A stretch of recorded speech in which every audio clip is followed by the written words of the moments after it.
रात भर में उस दिन 70 से 75 कॉल टोटल आए। भाई कल आपने क्यों नहीं कार्यक्रम बनाया? मैंने कहा कल संडे तो सर छुट्टी होती है ना ऑफिस की। कहते हैं यार पागल हो, कौन हो यार? आपके सर अभी तक के 26 साल के करियर में सबसे बड़े चैलेंजेस क्या आपको फेस करने पड़े?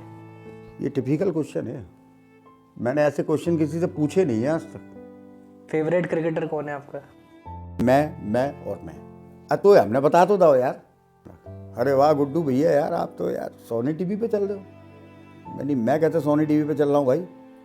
तो उसने ऑडिशन में मेरा ही पार्ट फेंका पूरा कि हम ग्वालियर के व्यापार मेले में एक हमारे गुड्डू भैया हैं और वो ऐसे ऐसे शो करते हैं। क्या बात है। और जब उसने वो एक्सप्लेन की चीज़ें, मैं घर पे आया रोने लगा। मैं अभी मैं इमोशनल हो गया हूँ। ऐसा नहीं है कि लोग मेरी तारीफ करते थे, कुछ मज़े भी लेते थे। मेरी ज़िंदगी का सबसे लूज पॉइंट था 6 से 10 हज़ार के बीच में पोस्ट कार्ड आते थे। 6 से 10 हज़ार? वो मैंने गाना चलाया, मतलब रो पड़े लोग।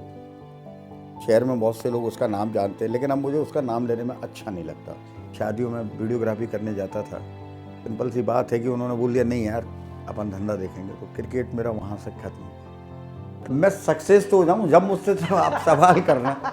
और निखिल का ये है कि आंधी आए तूफान आए कुछ आए, उसके लिए आओ मेला चले मस्त है। एक समोसा मुझे किसी ने खिलाया था, 3 दिन के लिए मेरी आवाज़ गायब हो गई थी। और वो आपका ट्रेडमार्क बन चुका है कि गुड्डू भैया तो इंसान इमेजिन उसी में करता है। हाँ यार वो ट्रेडमार्क है। मैं सच बता रहा हूँ आपको, ये भरी गर्मी में मैंने मेला बनाया मार्च में। ओफो, जैकेट पहन के मेरे को गिफ्ट देने पड़ते थे। लंदन, यूके, ऑस्ट्रेलिया, जर्मनी, यहाँ के जो मेरे फ्रेंड हैं जो ग्वालियर से वहाँ जाके शिफ्ट हुए हैं, वो लोग बड़े बड़े प्लाज्मा पर, वो उनके कहने से ये मेरे को प्रोग्राम इस बार HD देना पड़ा 1080।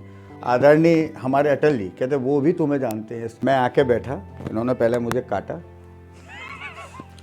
फिर वो 26 साल का जो था ना वो धीरे धीरे उसको सिल दिया, और लास्ट में आके आप मुझसे ये बोल रही है, ये पूरी टीम बोल रही है मजा आ रहा है। बस हो गया, 25 साल का सफर बहुत हो गया। कि आ रहा हूँ बाबा पर तुझ पे भरोसा है, जीतूंगा एक दिन दिल मेरा कहता है। नमस्कार दोस्तों, तो आज सफ़र द पॉडकास्ट में एक ग्वालियर की और पूरे मध्य प्रदेश की जानी मानी शख्सियत हमारे साथ है, जिन्हें इंट्रोडक्शन की कोई ज़रूरत तो नहीं है, बट जितना भी मैं अपने शब्दों में कह पाऊँगा वो आपको बताता हूँ। एक ऐसा प्रोग्राम लोकल लेवल पर और पूरे स्टेट लेवल पर जो कि दिखाया गया, आओ मेला चले, उसके प्रोड्यूसर, एंकर, डायरेक्टर, काफ़ी सारे रोल इन्होंने निभाए। एक छोटी सी टीम से टीम को बड़ा करके आज 26 साल का सफ़र उन्होंने इस साल कंप्लीट किया 2024 में। और इसके अलावा कई सारे पत्रकारिता रिलेटेड काम, समाज सेवी वाले काम सर ने किए कोविड के समय पर। इसके अलावा सर के कुछ इंटरेस्ट है जो कुछ ही लोगों को पता है, जैसे कि भजन गायन करना, भजन लिखना, क्रिकेट का सर को बहुत शौक है, घर में कुकिंग में भी सर दिलचस्पी रखते हैं। थोड़ी सी हमने रिसर्च की है, तो स्वागत करते हैं जो हमारे सबके प्यारे हैं और गुड्डू भैया के नाम से जो फेमस है, शिरीष गुप्ता जी का। स्वागत है सर। नमस्कार। सबसे पहले तो आपने बोला कि परिचय की ज़रूरत नहीं है। परिचय की ज़रूरत तो स्वयं भगवान को भी पड़ती है। तो मैं तो एक बहुत साधारण इंसान हूँ। जब किसी मंदिर के बाहर लाइन लगती है, जो अनजान लोग होते हैं, जो शहर से बाहर पहली बार आते हैं जी, तो वो भी पूछ लेते हैं कि किसका मंदिर है। ये बात सही है कि ये 26 सालों का मेरा सफ़र एक पब्लिकली सफ़र रहा है। यहाँ मैं पब्लिक के साथ अटैच रहा हूँ। गली मोहल्लों से निकलता हूँ तो लोग कह देते हैं गुड्डू भैया जा रहे हैं। अभी मैं आपके स्टूडियो में भी आ रहा था तो रास्ते में ही बोल दिया मेरे को, आपकी कॉलोनी के बाहर ही मेला चले। तो मेला चले और आओ मेला चले, एक बड़ा, मतलब ये बोलते हैं कि बहुत लंबा सफ़र है। बिल्कुल। बहुत सारे उतार और चढ़ाव वाला एक ये सफ़र है जो अभी निरंतर जारी है। 99 से मैंने इस शो की शुरुआत दरअसल की क्या करा दी गई।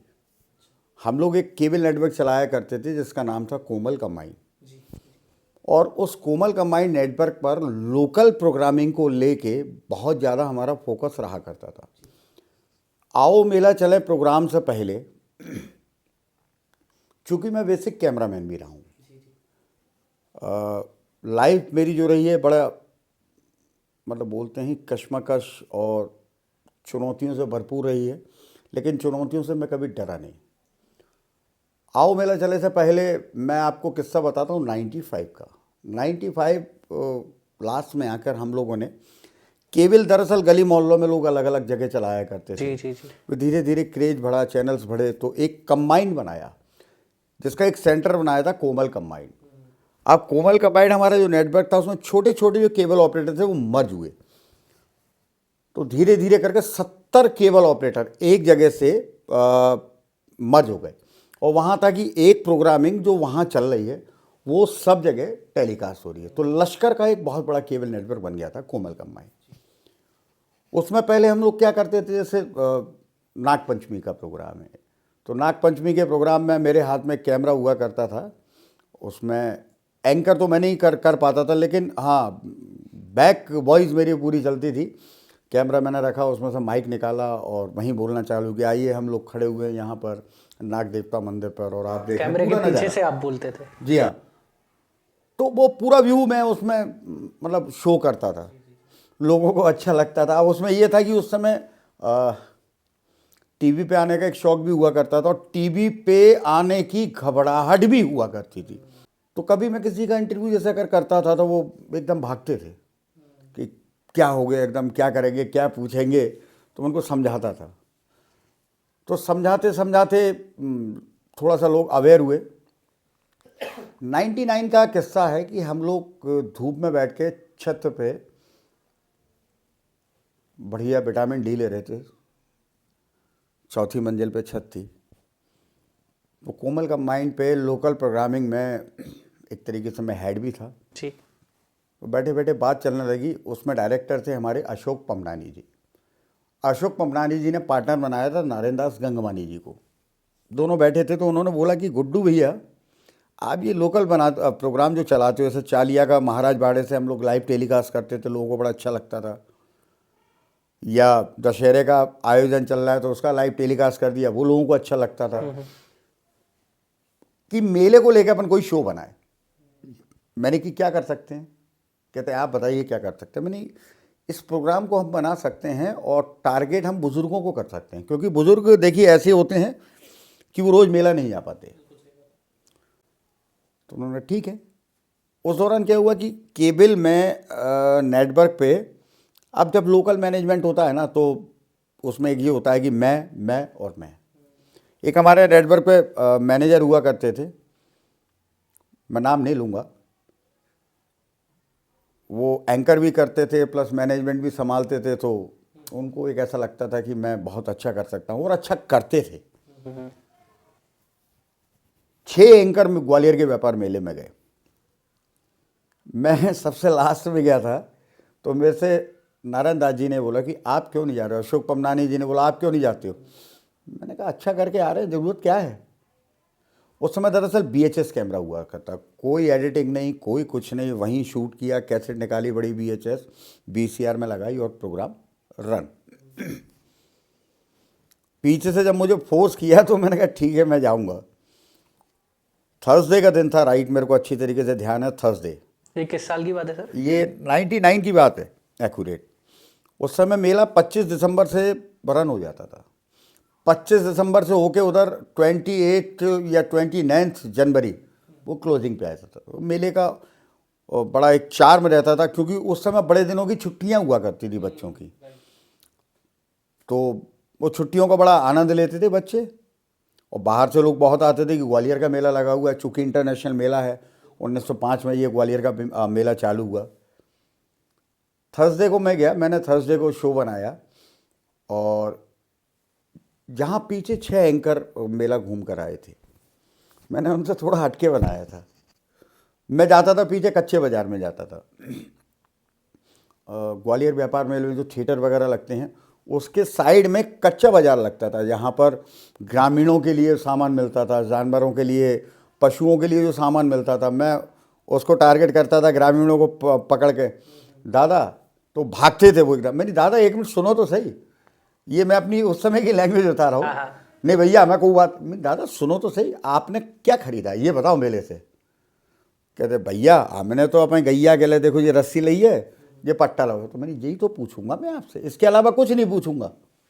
ये मेरे को उनको फंसाने का तरीका है। हाँ, अरे तो हमने तो हम उनकी उनकी लैंग्वेज में बता रहे, अरे तो हमने बता तो दो यार, हमने जेला हुआ। मैंने कोई बात नहीं है, आराम से दादा खड़े रहो। तो मैंने लिया माइक लगाया, मैंने दादा ग्वालियर के व्यापार मेला में आए हो, कहाँ रहती हो? भैया हम कुलैत से आए हैं। दादा कुलैत से ये मेला देखने आए हो, तो उनकी लैंग्वेज ही मेरे को इस्तेमाल करनी पड़ेगी, क्योंकि मैं उन्हें फैमिलियर बनाना चाह रहा जी हूँ। जी। तो दादा कुलैत में ना मिलती है ये चीज़ें? कहते क्या मुलेक मिलती हैं, लेकिन कहा मेला में बहुत सारी आती है, तो छाँट के हमने ले ली। अब इतने छाँटवे को वहाँ समय ना मिलतो। तो मैंने दादा ये तो बहुत अच्छी रही, तुम्हारे मनपसंद की चीज़ मिल गई। कहते हाओ। तो उसके बाद ये पूछा दादा अच्छा कब आए तुम मेला में? तो हम आ गए सुबह 11 बजे। मेरे दादा भी तो 3, साढ़े 3, 4 बज रहे हैं। कचू खाओ पियो मेला में नहीं खाओ? ए मुले खाओ पापड़ खाओ अभी हमने। भैया 3 रुपया को पापड़ हो तो पापड़ खाओ, जो हमारे संग में और आए तो पापड़ खाओ, वो दही बड़ा खाए भाई। ऐसा थोड़ी है को 5 रुपया की 2 प्लेट दही बड़ा मिली, दही बड़ा खाए। तो मैंने दादा काम के आदमी हो तो काय मेला में मस्ती मस्ती करी? तो मैंने ना करी। अब मस्ती कहाँ करी, अब ऐसी आए घूम रहे रहते बेते देख रहे, मैंने झूला बूरा झूले नहीं झूले, हमें ना झूलते झूला हमें मोड़ी मोड़ा आएंगे वो झूलेंगे। अब उनसे बातचीत कर रहा हूँ, वो धीरे धीरे फैमिलियर होते हैं। अब वो ये भूल गए Comfortable होते हैं जाते कि माइक लगा हुआ है, उधर कैमरा चल रहा है। मैं दादा कूल लंगुरिया वगैरह आता क्या तुमको? हमें ना आती। अब वो शर्माने से लगे। मैंने दादा कावर वावर लाए? आओ कावर तो लाए। मैंने बोला कैसे गाता है तेने? बोला गाते हुए आए। नहीं आओ। मैं कैसे गाए बोला? तो उन्होंने अपना बोला सुनाना चालू किया गाँव की एक लैंग्वेज में। वो जब वो बोला सुना रहे हैं, हाँ, और रिकॉर्ड कर लिया। और रिकॉर्ड करने के बाद मैं थोड़ा सा और आगे बढ़ा, शहर की फैमिली को पकड़ा। तो वो भागे, वो हस्बैंड वाइफ थे, एकदम दौड़ के भागे उधर। अरे मैंने सर 1 मिनट सुनिए तो सही। अरे नहीं भैया, अरे मैंने कहा 1 मिनट सुनिए। उनको मैनेज करना पड़ता था, और ये मैनेज का सिलसिला लगभग 2 साल 3 साल चलता रहा। धीरे धीरे उनसे बात करना, क्या खाया क्या पिया। अच्छा मैंने थर्सडे प्रोग्राम बनाया, फ्राइडे बनाया, सैटरडे बनाया, संडे छुट्टी। ऑफिशियल छुट्टी होती है तो हमारी भी छुट्टी। बिल्कुल सही बात है। इतना कॉमन सेंस लगा नहीं पाए अपन कि ग्वालियर का मेला तो महज 30-35 दिन का होता है, और संडे को ज़्यादा लोग भी आते हैं। जी हाँ। अब वो छुट्टी बना दी, 3 दिन प्रोग्राम चला। हमें यही पता नहीं लग पाया कि प्रोग्राम की हाइट क्या चल रही है। संडे को मैंने प्रोग्राम छुट्टी कर दी। रात को 10:30 बजे जो मेरा टाइमिंग था वो मेरा एकदम एक्यूरेट मैंने शुरू से बना के रखा है 10:30। अब वो टाइमिंग थोड़ा सा अब इस बार आके चेंज हुआ है, क्योंकि उसके बारे में मैं आपको बता दूंगा। जी। तो VHS कैसेट मेले से बनाना, उस समय मेरे पे यामा गाड़ी हुआ करती थी। एक कैमरामैन मेरे पे सुनील हुआ करता था, सुनील प्रजापति। हम लोग रात को 10 बजे मेले से निकलते थे। तो उस समय मैं गाना नहीं चलाता था झूले का, उस समय केवल मैंने लिया और चला दिया। लगभग मैंने अच्छी तरीके ध्यान है 48-49 मिनट का प्रोग्राम बनाया और ला के VCR पे लगा दिया। संडे की छुट्टी। संडे को रात को 10:30 बजे जैसे ही प्रोग्राम नहीं लगा, अब फ़ोन बजना चालू हुए कोमल का माइक पे धड़ाधड़। उस समय फ़ोन मेरे पे था, उसकी इनकमिंग बहुत अच्छी थी, 8 रुपये लगते थे मिस कॉल के भी पैसे लगते थे। तो फ़ोन रात को बजना जैसे ही चालू हुआ तो मैंने डर के मारे, बॉस का फ़ोन था तो मैंने नहीं उठाया। इतना चौड़ा मोटरोला का बड़ा सा फ़ोन था मेरे पास, नहीं उठाया मैंने डर के मारे। मैंने बेकार में पैसे लग जाएंगे, क्या मतलब है। मंडे को मतलब रात भर में उस दिन 70 से 75 कॉल टोटल आए, 70 से 75। एक वहाँ हमारे कंट्रोल रूम ऑपरेटर हुआ करते थे विनय कन्हरे, नाइट में वो रुकते थे। तो उन्होंने लास्ट में आके फ़ोन को होल्ड पे रख दिया। फ़ोन को होल्ड पे रखने का उनका कारण था कि वो फ़ोन उठा के परेशान हो गए थे। वही वो फ़ोन ऐसे उठा के रख जी दिया। हाँ। फिर उन्होंने वो उसका ऑब्जेक्ट ये किया कि वो मतलब सैटरडे का प्रोग्राम तो वो रन किया, तो लोगों ने वो देखा। सुबह जैसे ही मैं ऑफिस पहुंचा, लगभग 12:30 का टाइम होगा, अशोक पमनानी जो नारंदा जी एकदम मेरे को एकदम गुस्से में लाल पीला, भाई कल आपने क्यों नहीं कार्यक्रम बनाया? मैंने कहा कल संडे तो सर छुट्टी होती है ना ऑफिस की। कहते हैं यार पागल हो कौन हो यार, ऑफिस की छुट्टी होती है, मेला इतने दिन का लग रहा है। अगर तुम 4 छुट्टी बनाओगे, 4 संडे पड़ गए, 5 पड़ गए तो 5 छुट्टी। अब जो देखने वाले हैं वो संडे को कितने लोग जाते तुम्हें मालूम है? मैंने कहा सर सॉरी, इसके अलावा मेरे पास कोई दूसरा शब्द नहीं था। मैं शाम को प्रोग्राम करके आया, उस दिन प्रोग्राम 52 मिनट का बना मेरा, और चलते चलते वो प्रोग्राम मतलब 5-6-7 दिन में इतना शहर में पॉपुलर हो गया था कि लोग इंतजार करने लगे थे कि 10:30 ग्वालियर का मेला टीवी पर आएगा। आप जिस दिन करते थे रिकॉर्ड उसी दिन रात को सेम अपलोड डे, होता? ओके। Same day. एक्चुअली उसका एक रीज़न हुआ करता था, जैसे आप भी कहीं जाते हैं, जैसे घूमने गए, आज आप अपनी फैमिली के साथ घूमने गए, तो आपने वो दिन एकदम स्पेयर किया हुआ है कि ये दिन मेरा एंजॉय का डे है। जी जी जी। अब वो सेम डे आपने जो एंजॉय किया है उसके बारे में बातें अगर रात को हो जाए ना तो उसका एक अलग मजा आएगा। जी जी। और वो बातें अगर सेकंड डे होंगी तो आप कुछ तो भूल जाएंगे, आसी हो जाएंगी। तो सेम डे चलाने का मेरा ये पर्पस था। तो नेक्स्ट थर्सडे आते आते ये कंडीशन हो गई थी कि मैं जब स्टूडियो में ऊपर चढ़ता था कोमल कंबाइंड पे 3री मंजिल पे, तो नीचे के जो दुकानदार थे मुझे नीचे से टोकना चालू करते, अरे यार कल तो तुमने मज़ा बांध दिया यार, कल तो तुमने यार चुटकुले बहुत अच्छे सुनवाए। वो यार वो भैया गाना अच्छा गा रहे थे, तो मुझे बड़ा अच्छा लगता था कि मैंने चलो मैं जो शूट करके आया हूँ कम से कम लोग देख रहे हैं, पसंद कर रहे हैं। बिल्कुल। साथ में मेरी मजाक भी बनती थी, ऐसा नहीं है कि लोग मेरी तारीफ करते थे, कुछ मज़े भी लेते थे मेरे। जैसे ही मैं शाम को लौट के आता था, और क्या क्या खाया मेले में, और कोई गाना वाना सुना दो, जो मैं लोगों से करता था वो मुझसे पूछते थे, तो मेरे को अंदर से फील होता था। तो ऐसे एक दिन मैं लगभग उदास टाइप का हो गया। जी। तो नारायण दास जी ऑफिस में बैठे, कहते हैं क्या हो गया, उदास क्यों बैठे हो, कॉफ़ी पियोगे? मैंने कहा हाँ पीऊँगा। रात के 10:30 बजे का समय बता रहा हूँ मैं आपको। नारायण दास जी उस दिन स्पेशल मेरे लिए बैठे हुए थे और उन्होंने बहुत सपोर्ट किया। उनके एक छोटे भाई थे हरीश गंगवानी, उन्होंने मुझे बहुत सपोर्ट किया। अशोक पमनानी जी, रात को वो आ गए। स्पेशल कॉफ़ी उन्होंने नाइट में मंगाई और पिलाई, और एकदम बोले आज आप थोड़ा सा नर्वस थे। मैंने कहा हाँ, और ना, कहते नहीं नर्वस तो थे क्योंकि लोग आपकी मजाक बना रहे थे। मैंने कहा हाँ वो मजाक बना रहे तो थोड़ा सा अंदर से लग रहा था कि, कहते नहीं ये मजाक नहीं है, ये आपकी बात चालू हो गई है। कहते इससे पहले जब आप आते थे तो इतना कोई टोकता था आपको? मैंने नहीं, बिल्कुल नहीं। तो ये आपकी एक तरीके से मतलब बातें चालू हो गई, आप जो कर रहे हैं लोग आपको ध्यान रखने लगे कर रहे हैं, आपको नोटिस कि लोग आपको टारगेट कर रहे हैं, मैसेज मतलब कि आप कुछ कर रहे हो। नहीं तो कौन जनरली किसी की बात करता है। बिल्कुल सही बात है। बस वो चीज़ मैंने गठान मान ली। मेरे को बहुत सारी चीज़ें मिली सीखने को इस मेले से, गठान मान ली। फ्राइडे मेरे को अच्छी तरीके से ध्यान है, और शायद 18 या 19 जनवरी होनी चाहिए, जहां आज छतरी नंबर 1 पर विशाल फर्नीचर का शोरूम लगा है, वहां एलजी का शोरूम लगा था। जी। मेरे को पूरी अच्छी तरीके से ध्यान है। और जहाँ एलजी का शोरूम है वहाँ कभी पंडित सूप हुआ करता था। आज जब पुरानी बातें लोगों से मैं डिस्कस करता हूँ ना, तो ये कह देते कि हाँ इतनी पुरानी बात पुराने लोगों को याद हो सकती है। तो मुझे एलजी के संचालक प्रवीण माहेश्वरी जी ने, नवीन जी ने मुझे बुलाया। वो मेरे बड़े सम्मानीय, उन्होंने बहुत सपोर्ट किया है इस शो को भी। जी। तो एकदम मुझसे बोले ये आप जो लोगों से बातचीत करते हो ना, टीवी पे दिखाते हो। मैंने हाँ, अब यहाँ पे मैं जैकेट भी आ रही है मेरी, ध्यान रखिए। हाँ हाँ बिल्कुल, मेरे दिमाग में वही है। जैकेट भी आने वाली है। तो ये आप एक काम किया करो, ये हम आपको कुछ पेन दे रहे हैं, तो आप जिससे इंटरव्यू लेते हो उसको एक पेन दे दिया करो। उस समय डोरी वाले पेन का एक बड़ा अलग क्रेज हुआ करता जी था। जी जी। तो उन्होंने मुझे डोरी वाले पेन दे दिए 25-30। अब मैंने इसको क्या करूं, उस पर उनका लोगो लगा रहता था, उस पर लिखा रहता था उनका एलजी का, उनकी ब्रांडिंग। तो मैंने इसको कहाँ रखूं, क्योंकि मैं और मेरा एक कैमरामैन। तो लेदर की जैकेट जो थी मैंने लिए पेन उसमें रख लिया, सिंपल कहानी। क्योंकि लेदर की जैकेट क्या है, वो थोड़ी टाइट रहती तो नीचे खिसकने का झंझट नहीं रहता। तो मैंने पेन उसके अंदर रखे, और पेन रख के अब मैं जिसका इंटरव्यू लूँ हाथ डालूँ, ये एक आपके लिए है एलजी की तरफ से, आप इसको गले में डाल लीजिए। अच्छा मैं ये भी करता था, इसको गले में डाल लीजिए, आपको लगेगा मेला घुमा है, मेडल की तरह पहना जी हाँ। वो भी बड़े प्यार से वो उसको लेते थे और गले में डाल लिया करते थे। वो पेन का एक अपना एक ऐसा क्रेज हुआ करता था कि मुझे भी वो पेन अच्छा लगता था, सच्चाई ये है।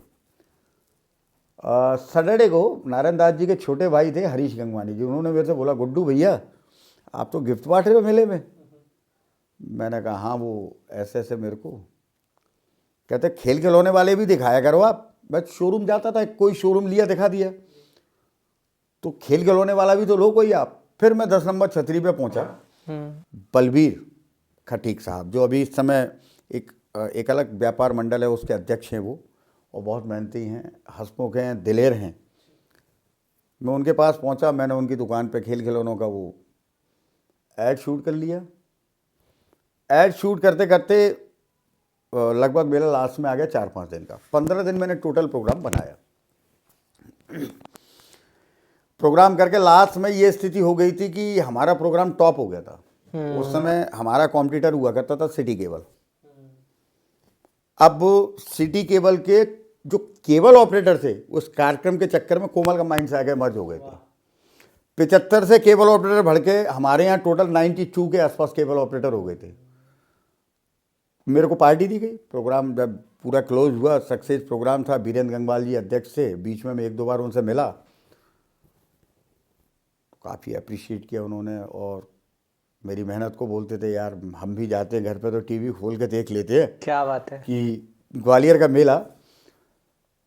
अब पूरा प्रोग्राम हो गया, लास्ट में सब चल गया। मैंने कहा अब अगली साल आपसे मुलाकात होगी करके मैं निकल आया। नेक्स्ट ईयर प्रोग्राम शुरू होने से पहले नवंबर हमने प्लान कर लिया। हरीश जी ने मेरे को बोला, कहते गुड्डू भैया अब आप इसमें बिजनेस कर सकते हो। मैंने कहा शो में बिजनेस का मतलब? कहते हाँ।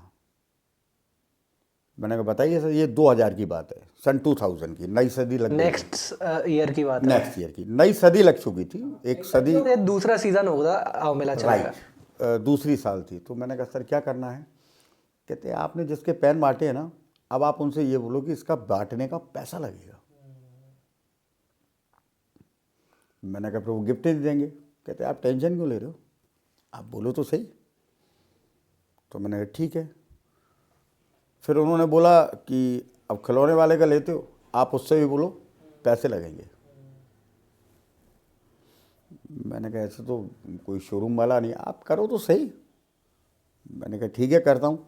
कहते हैं मैं आपको वादा कर रहा हूँ, आपका नुकसान मैं नहीं होने दूंगा, मैं आपको आपका खर्चा निकलवा दूंगा। मैंने कहा ठीक है। वो हम लोग मैं मेले में पहुँचे, पहली साल पहला दिन सीधे हम प्रवीण जी से मिले। तो मैंने कहा सर इस साल भी आप गिफ्ट? हाँ गिफ्ट बांटो ना आप गिफ्ट बांटो, हम आपको गिफ्ट दे देते हैं, पेन दे देते हैं और भी कुछ देंगे। मैंने कहा सर लेकिन वो थोड़ा सा कॉमर्शियल हो जाएगा, क्योंकि नेट पर का अलाउड नहीं कर रहा है उसको फ्री के लिए। कहते बताओ ना कितना क्या खर्चा आएगा।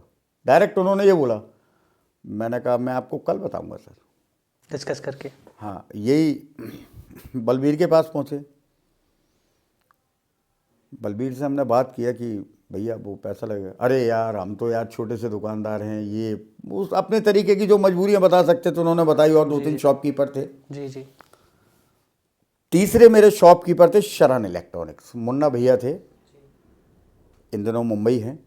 वो 3 नंबर छतरी पे अपना लगाया करते थे। शरण इलेक्ट्रॉनिक्स DVD प्लेस वगैरह का उनका था। उनसे भी मैंने बात किया तो कहते आप बताना। दूसरे दिन मेरे को हरीश जी ने बोला कि आप LG को बताना इतने पैसे, उनको बताना इतने पैसे। मैं गया तो उन्होंने थोड़ा सा बार्गेनिंग करके फाइनल कर दिया, थोड़ा सा कम करके। बलबीर ने फाइनल कर दिया, उन्होंने फाइनल कर दिया। टोटल 5 ऐड फाइनल हो गए और 5 लोगों की गिफ्ट फाइनल हो गए। अब वो गिफ्ट भी दे रहे थे और कैश भी दे रहे थे। जी हाँ, क्योंकि वो नेट देखिए, हम जब प्रोग्राम बना रहे हैं तो मेरे को एक चीज़ उन्होंने बोली कि आपका जब प्रोग्राम चलता है तो हम लोग बीच में ऐड नहीं चलाते। उस समय ऐड फिल्म का एक क्रेज हुआ करता था, शॉपकीपर्स उसके पैसे देते थे। जी। क्योंकि चैनल्स पे अगर वो चीज़ नहीं चल रही है तो कह रहे देखो हम वहाँ से अगर नुकसान कर रहे हैं तो पैसा यहाँ होना चाहिए। बिल्कुल। अब वो हमने प्रोग्राम चलाया, वो साल 2000 लास्ट ईयर से और ज़्यादा अच्छा हुआ। चलते चलते 2000 की बात है, एक मेरे पत्रकार मित्र हुआ करते थे, मनीष नाम था उनका। कहते गुड्डू भैया आप बहुत मेहनत करते हो मेले में, अच्छा, दरअसल वो मेहनत मुझे मेहनत नहीं लगती थी, मैं अपना एंजॉय करता था, एंटरटेनमेंट और एंजॉयमेंट रहता था। मतलब सिंपल था, लेकिन उनको वो देखने वालों को मेहनत, और सच में बहुत मेहनत का काम है इसमें। आप एक काम किया करो, ये गाना जो लास्ट में चलता है, अब ये गाना यहाँ से उसमें इंक्लूड हुआ, कहते हैं आप जो पूरा प्रोग्राम बनाते हो उसमें एक गाना है, आया रे खिलौने वाला खेल। आप ये छोटे छोटे दुकानदार के आप जो बेचते हैं उनके फोटो लो, बच्चों के लो, झूलों के लो, ये करके आप इसको चलाओ। तो मैंने कहा ठीक है, चला दूंगा मैं। अब देखिए, चूंकि मैं वीडियोग्राफर था तो मैंने कहा ये एक दिन में पॉसिबल नहीं है किसी भी तरीके से जी। मैंने उनसे बोला मेरे को 1-2 दिन का टाइम दो। ठीक है, उस दिन मैं 10 बजे अपना शो करके आया, कैसेट चल गई। अब मेरा दिमाग इस चीज़ के लिए घूमने लगा कि जो गाना बोला है मैं इसको करूँगा कैसे, क्योंकि हम लोग इसमें मिक्सिंग तो कराते नहीं थे। M7 मेरे पे कैमरा था, नहीं 3000 कैमरा आ गया था, राइट। M7 पहला था, मैंने 2000 में 3000 लिया था, वो भी कैमरा मेरा था। उसमें एक इंसर्ट का बटन हुआ करता था, वीडियो इंसर्ट का। तो उसमें मैंने रात के 3-3:30 बजाए, मैंने क्या करूं क्या करूं। फिर मैंने पहले ऑडियो रिकॉर्ड किया, कैसे गाने का ऑडियो भी मैंने टीवी से चला के रिकॉर्ड किया। ऑडियो रिकॉर्ड करने के बाद, चूंकि शादी की वीडियो मिक्सिंग वगैरह करते थे तो कैसेटें तमाम सारी थी, टीवी पे चलाया, उसको रिकॉर्ड किया। फिर मैंने उसमें इंसर्ट लगाया, मैंने कहा ये ठीक है। अब वो इंसर्ट तो लगा दिया मैंने। इंसर्ट के बाद उस गाने में मेहनत बहुत होती थी। मेहनत इन द सेंस ये है कि आया रे खिलौने वाला खेल खिलौने लेके आया रे, तो वो खिलौने वालों का ही चलना है उस समय। बांसुरी का शॉट, फिर एक से बांसुरी, नकली बांसुरी बजवाना, आओ मेरी आंख के तारों, छोटे छोटे बच्चों का शॉट लेना, पिक्चर, एक पूरी पिक्चर की तरह शूटिंग करनी। बिल्कुल बिल्कुल। और लेकिन वो सब कुछ इंसर्ट में चल रहा है। अब आप देखिए कि उसमें मेहनत कितनी चल रही है। उसके काउंटर ध्यान में रखना, कैमरे में कितने काउंटर पे कितना शब्द है, वहीं तक रिकॉर्ड करना। वो मैंने गाना चलाया, मतलब रो पड़े लोग। मैं वो क्या रो पड़े, मेरे बड़े भाई साहब हैं जो मेरे गुरु हैं, जिन्होंने मुझे वीडियोग्राफी सिखाई है, फाइन आर्ट स्टूडियो के नाम से, क्योंकि मेरे फादर्स का था, उन्होंने हमें यहाँ तक लाने में बहुत मेहनत की है। मेरी माँ ने, तो मेरी माँ के आंसू निकल आए, बड़े भाई साहब के आंसू निकल आए। कहते यार दर्द डाल के रख दिया तुमने, तो उसके अंदर पूरा दर्द डाल दिया। बस वहाँ वो मैंने गाना चलाया है। वो शो ये था कि लोगों ने उसको लगातार कंटिन्यू रात भर देखा गाने के चक्कर में। सुबह जब मैं आया तो हमारे बॉस, उन्होंने बोला यार कल तो गजब का प्रोग्राम था यार, तुम्हारा गाना कितना शानदार तुमने उसमें, यार कैसे आया ये। मैंने फिर बताया ऐसे ऐसे था। मैंने कहा कि वो जो किया था तो उसके बाद वो मैं आज भी कर सकता हूँ। अब उसके लिए समस्या ये आती थी कि गाना मैं रिकॉर्ड कैसे करूँगा। फिर मैं LG में जाता था, उस समय कैसेट प्लेयर आते थे, वो बड़े बड़े सोनी के, और उसके उनसे मैं प्ले करता था, डायरेक्ट कैमरा लगा के सामने शूट करता था ऑडियो। लेकिन ऑडियो उसमें हल्की सी वेरिएशन आता था, ऑडियो में गिरगिराहट आती है, गिरगिराहट टाइप की। चलता गया। उस दिन मैंने गाना दूसरा चलाया, लोगों को वो भी अच्छा लगा। उसमें लोगों के क्लोजअप दिखाता था, झूला सेक्टर का एक अलग पार्ट बन गया था, एक अलग सेक्शन हो गया था। चलता रहा 2002 तक। जो लोग मेरी मजाक बनाते थे, फिर वही लोग मुझसे ये कहने लगे, भैया फ्राइडे को हमारे रिश्तेदार आ रहे हैं, आप मिल जाओगे। मैंने कहा हाँ मिल जाऊंगा, क्यों नहीं मिलूंगा। फिर उसके बाद ये स्थिति हो गई कि शहर के जो छोटे छोटे, जो मतलब जिनके अंदर कुछ करने का जज्बा होता है, वो लोग मुझसे संपर्क करने लगे, क्योंकि उनका टीवी पे फोटो आना और चलना। 2002 में एक कलाकार आया, मिमिक्री आर्टिस्ट आया, 2001 लास्ट में था, लेकिन 2002 में मैंने उसको टीवी दी। सूटकेस की शॉप पे नौकरी करता था। शहर में बहुत से लोग उसका नाम जानते हैं, लेकिन अब मुझे उसका नाम लेने में अच्छा नहीं लगता। उससे मैंने मिमिक्री कराना चालू की। वो धीरे धीरे हाइट पकड़ने लगा। अमरीश पुरी की आवाज़ उसका, नो डाउट कलाकार बहुत अच्छा था, लेकिन बोलते हैं कि जहाँ आपके पास घमंड आ जाए तो आप समझ लीजिए कि वहाँ से आप जो ऊपर सीढ़ी थे वहाँ से तत्काल आपको 5 सीढ़ी नीचे फेंकेगा वो कमान। पतन शुरू हो जाता है। राइट। और 5 के बाद वो कब आप ज़मीन पर धाराशायी हो जाएंगे आपको खुद पता नहीं लगेगा। एक दिन ऐसी बरसात का समय था, अब झूला सेक्टर में भीड़ नहीं थी, तो मैंने उससे बोला कि उसका माइंड अच्छा था। मैंने कहा यार सुनो, मैं आपको ऐसी ऐसी चीज़ बता रहा हूँ, ये मिमिक्री आर्टिस्ट ने आज मुंबई से ग्वालियर मेला घूमने आया, झूले में करंट लग गया है। अब झूले का मेरे को वहाँ जो टाइम था मेरे को यहाँ पूरा करना था। उसने 15 मिनट का शो बनाया, वो लाजवाब शो था। पेट पकड़ पकड़ के बलैया दे के, बलैया बोलते हैं ना, पेट पकड़ पकड़ के लोग हंसे। अच्छा, ये घर में जैसे मेरे बड़े भैया हैं, मेरी शादी हो गई थी, मेरी मिसेज हैं, मेरी मदर हैं, तो मैं मतलब एज ए जो व्यूअर होता है इनको टारगेट करता था कि जब इनको हंसी आ रही है तो लोगों को भी आएगी, आ रही होगी। चलता रहा धीरे धीरे 2002 में फिर और कलाकार आने लगे। 2003 में मेरे पास और आर्टिस्ट आए। उस समय कॉमेडी शो चलते थे, बार वालों की एक एक्टिंग करते थे कुछ मतलब जो फिल्मी सितारे थे उनकी एक्टिंग भी करने लोग आते थे, तो मैं करता था। वो शो धीरे धीरे 52 मिनट से 1 घंटा 10 मिनट और 1 घंटा 20 मिनट पे आ गया। 2004 की बात है। मिमिक्री आर्टिस्ट और निकल के आने लगे, लेकिन मेरी एक आदत थी कि जैसे जो मेरे आर्टिस्ट हैं, अगर कोई बाहर का आर्टिस्ट आ रहा है तो मैं कोशिश करता था कि उस बच्चे को मैं ज़्यादा से ज़्यादा टाइम दूं। मेरे जो आर्टिस्ट आ रहे हैं, जब मैं जो मेरे साथ जुड़े हुए हैं, ये तो टाइम कर ही रहे हैं। चलता रहा धीरे धीरे सफ़र चलता रहा, कारवा चलता रहा। उसका धीरे धीरे प्रोग्राम अब ये हो गया कि और अच्छा करना है, और अच्छा करने के लिए फिर वो डीवीडी आ गया जी, डीवीडी प्लेयर। फिर कोमल कंबाइंड के बाद 2 नेटवर्क अलग हुए। अब ये कार्यक्रम देखिए, एक नेटवर्क से 3 नेटवर्क पे पहुंच गया, सिटी केबल पे भी पहुंच गया, और एक और नेटवर्क हुआ करता था, ये नेटवर्क उस पर भी पहुंच गया। अब मैं मेले से आता था, मेले से आके पूरा पिक्चर, क्योंकि उसमें चल रहा है कैसेट में, वो पहले कैसेट चल रही है, कैसेट चल के वो रिकॉर्ड होगी VCR सॉफ्टवेयर में। उसके बाद फिर वो एडिटिंग का पार्ट शुरू से ये रहा है कि कैमरामैन को मैं इशारे लेके चलता था, तो एडिटिंग कम निकलती थी। फिर उसकी डीवीडी बनाना, और डीवीडी में ये चक्कर होता था कि डीवीडी राइड हो रही है, राइड होते होते होते एकदम फेल। अब उसने 12 मिनट जो पहले के लिए थे वो 12 मिनट आपको दोबारा देने। कई बार ऐसा होता था 11:15 बजे दौड़ के रात को भाग कर नेटवर्क पर डीवीडी पहुंचा रहे। एक गोले के मंदिर जाती थी, एक चेतकपुरी जाती थी, एक लोकल में चलती थी। 2006 में फिर एक कैमरा खरीदा मैंने, DV कैमरा, जिसमें छोटी कैसेट लगती थी, उसकी क्वालिटी और अच्छी हो गई। मनीष और विवेक 2 गुप्ता हैं, मैं उनको अपना गुरु मानता हूँ। बहुत छोटी उम्र के बच्चे थे, बोलते हैं कि लड़कपन बुद्धि जिसको बोलते हैं, लेकिन बहुत मेहनती हैं। आज भी मनीष गुप्ता जो करते हैं, मतलब एडिटिंग जो करते हैं, उनकी लाजवाब एडिटिंग है। एडिटिंग करता रहा, ये धीरे धीरे एडिटिंग का पार्ट चलता रहा।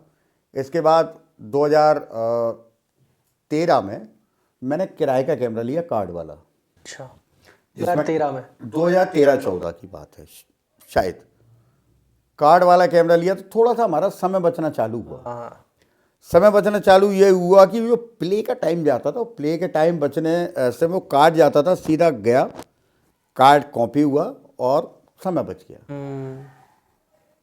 बहुत कलाकार इस शो में आए और बहुत सारे इंसिडेंट इस शो में हुए। धीरे धीरे कलाकार, एक मिमिक्री आर्टिस्ट था, 2005 का किस्सा मैं आपको बताता हूँ। शिवपुरी से कुलदीप शर्मा जी थे। शिवपुरी से कुलदीप शर्मा सोनी के एंटरटेनमेंट शो में भी गए। चूँकि 2005, 6, 7 लगातार 3 साल मैंने ग्वालियर चंबल संभाग में इस कार्यक्रम को रन कराया जी। कैसेट भी जाती थी, फिर डीवीडी जाने लगा। हम लोग यहाँ बस में रख दिया करते थे, वहाँ बस में वो उतार के नेटवर्क वाले चलाते थे। कुलदीप शर्मा जी मेरे शो में आए, मिमिक्री आर्टिस्ट थे। उस समय मेरा ईगो हर्ट हो गया। मैंने कहा बाहर का आर्टिस्ट आके मेरे आर्टिस्ट को फेल कर रहा है। वो मेरी जिंदगी का सबसे लूज पॉइंट था। वो आपके इवेंट, आपके ही प्रोग्राम में कर रहे थे? वो शिवपुरी का व्यूवर था, चूँकि मिमिक्री आर्टिस्ट था। अब मेरे जो आर्टिस्ट था मिमिक्री, दोनों बेहतरीन एक से एक। बस मेरे से गलती सिर्फ इतनी हुई थी कि मैंने उस शिवपुरी वाले कलाकार को टाइम कम दिया था, अपने वाले कलाकार को टाइम ज़्यादा दिया। ज़्यादा दिया था। उसके संग में ऑपरेटर्स भी थे। हम्म। तो कुलदीप मुस्कराया और एक चीज़ बोला, दादा आपने जितना भी टाइम दिया मेरे लिए बहुत बड़ी बात है, लेकिन मैं बस इतना बोलूँगी, आपने क्या किया और मैंने क्या किया। आप थोड़ा मुझे टाइम और देते तो मैं और बेटर करने की स्थिति में था। मैंने कहा मैंने आपको टाइम बहुत दिया है। कहता है नहीं दादा, जिस दिन मैं बड़े मंच पे पहुंचूंगा ना, उस दिन आपको पता लगेगा कि आप कहाँ हो और आप कहाँ क्या काम कर रहे हो, किसके लिए काम कर रहे हो। मैं घर आया, प्रोग्राम रन हुआ, मेरी वाइफ ने बोला कि ये आपने किया क्या है। मैंने क्यों? कहती ना, आपने वास्तव में इसको ज़्यादा टाइम दिया, इसको टाइम कम दिया, ये आपकी गलती है। मैंने कान पकड़ी, मैंने कहा ये मेरी गलती है। वो दिन मैंने कठान मान लिया, क्योंकि आप गलतियों को पकड़ेंगे तब आप अपने आप में सुधार कर पाएंगे। बिल्कुल सही बात है। 2007 में जब वो लड़का सोनी टीवी पर आया तो मेरे पास फ़ोन बजना चालू हुई एकदम अचानक। अरे वाह गुड्डू भैया, यार आप तो यार सोनी टीवी पे चल रहे हो। मैं कहते सोनी टीवी पे चल रहा हूँ भाई। एक लाफ्टिंग शो में उसका ऑडिशन था, लाफ्टिंग शो में वो गया तो उसने ऑडिशन में मेरा ही पार्ट फेंका पूरा, कि हम ग्वालियर के व्यापार मेले में एक हमारे गुड्डू भैया हैं और वो ऐसे ऐसे शो करते हैं। क्या बात है। और जब उसने वो एक्सप्लेन की चीज़ें, मैं घर पे आया, रोने लगा। मैं इमोशनल हो गया हूँ। वो लड़का आज बहुत बड़े प्लेटफॉर्म पे है, बहुत बड़े प्लेटफॉर्म पे है। मेरे पास उसके कॉल्स आते हैं, ऐसा नहीं है, मेले के टाइम वो मेरे को कॉल कर देता है, दादा ठीक तो हैं। मैं भी कहता हूँ यार मैं मिस करता हूँ। कहते दादा जब मैं इस टाइम होऊंगा मैं पक्का आऊँगा आपके शो में। आपस में संबंध अच्छे हैं, कोई वो समस्या नहीं है। कोई समस्या नहीं है। लेकिन वो जो जिस कलाकार के पीछे मैंने उस कलाकार को टाइम कम दिया था, उस समय एक मतलब न्यू ईयर्स के समय एक स्पेशल प्रोग्राम आते थे, लोग इंतजार करते थे कि न्यू ईयर के प्रोग्राम आएंगे। जी जी जी। आप सभी ने देखा होगा कि न्यू ईयर के समय जो है अलग अलग 1.5 घंटा पहले से हंसाना शुरू कर देते थे। जी जी जी। उस कलाकार को मैंने जी टीवी तक पहुंचाया। क्या बात है। जी टीवी तक पहुंचाने के बाद उसके लिए AC फर्स्ट का टिकट हुआ, वहाँ होटल हुआ, लेकिन उस कलाकार की नालायकी ये रही, उसने केवल एक एक्सक्यूज़ दिया कि मेरे नाना एक्सपायर हो गए। अच्छा। मैंने कहा देखिए ये पार्ट ऑफ लाइफ होती है, आप कलाकार हैं, आपके मतलब नाना वो गए एक्सपायर नहीं उधर करने। बिल्कुल नहीं गए। वहाँ से उसका डाउनफॉल चालू हुआ। शायद वो अगर उसको ब्रेक थ्रू मिला था, अगर वो उसको करता, तो मुझे ऐसा लगता है कि वो कहीं और होते हैं। कहीं और होता। कोई बात नहीं है, उसका लक नहीं था, चलता रहा। फिर एक और कलाकार मेरे यहाँ आया। वो कलाकार मेरे लगभग 8 से 9 साल रहा। अब धीरे धीरे ये पूरी की पूरी एक टीम बन गई। हम लोग 5 हो गए थे 2 से। 2008 में आके मेरे साथ मतलब साथ में थैले होने लगे। 2003 में 4 में हमने इसमें शो को और अच्छा बनाने के लिए हमने इसमें एक इनामी प्रतियोगिता चालू की थी, पोस्ट कार्ड वाली। एक प्रश्न मैं टीवी पे पूछता था, उसका जवाब आप पोस्ट कार्ड पे डाल दीजिए लिखकर। उसका एड्रेस क्या रहता था, किस पे पोस्ट? कोमल कंबाइंड नेटवर्क, हेमराज मार्केट, 3री मंजिल। तो ये स्थिति होती थी कि पर डे मैं एक जो प्रश्न पूछता था, पर डे 6 से 10,000 के बीच में पोस्ट कार्ड आते थे। 6 से 10,000 पर डे का बता रहा हूं मैं आपको। इतने तो आजकल सोशल मीडिया पे मैसेज नहीं आते। मैं आपको वो किस्सा बताऊंगा जी। पर डे का था। उसमें मैं रोज के 10 गिफ्ट देता था। मेरे पास 10 शॉपकीपर थे, किसी का कुछ ले लिया, किसी का कुछ ले लिया, उनको सबको मैं मेले में बुला के वो एक एक गिफ्ट देता था।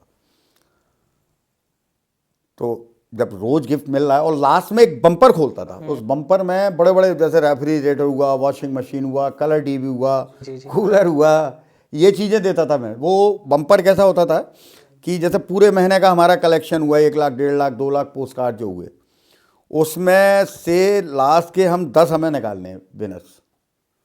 2008 में तो 7 में 8 का किस्सा है। विनीत खन्ना और हिमानी खन्ना एडिशनल SP ग्वालियर हुआ करते थे। जी। और ग्वालियर मेला प्राधिकरण पारस जैन साहब और एक अनुराग जी अध्यक्ष थे। 2-3 सेलिब्रिटीज और थे, हसन आहूजा जी थे। तो लगभग 2.5 से 3 लाख पोस्ट कार्ड यूँ फैले पड़े हुए थे। ऐसे उसमें से हम लोग 10 लोग को निकालना था। जी हाँ। अच्छा, पोस्ट कार्ड में ना हमारी फैमिली भी हिस्सा लेती थी, जो सच है वो सच है। जी सही बात है। लेकिन मैं कभी निकलता भी था ना उनका डेली वाली में, तो मैं छुपा दिया करता था। नहीं तो लोग गलत समझते हैं कि ये जानबूझ के जी अपनी हाँ। फैमिली को कर रहा है। मेरे को अच्छा लगता था कि लोगों के पास तक गिफ्ट जाए, हम क्या, हम तो दे ही रहे हैं। बिल्कुल सही बात है। तो पोस्ट कार्ड जब वो निकले, तो पहला उपहार जो हुआ था वो कलर टीवी का था। वो निकाला, वो भी किसी ज़रूरतमंद का निकला। दूसरा उपहार निकाला अनुराग जी ने, मेला अध्यक्ष जी ने। और मैंने बोला कि देखिए ढंग से हिलाइए।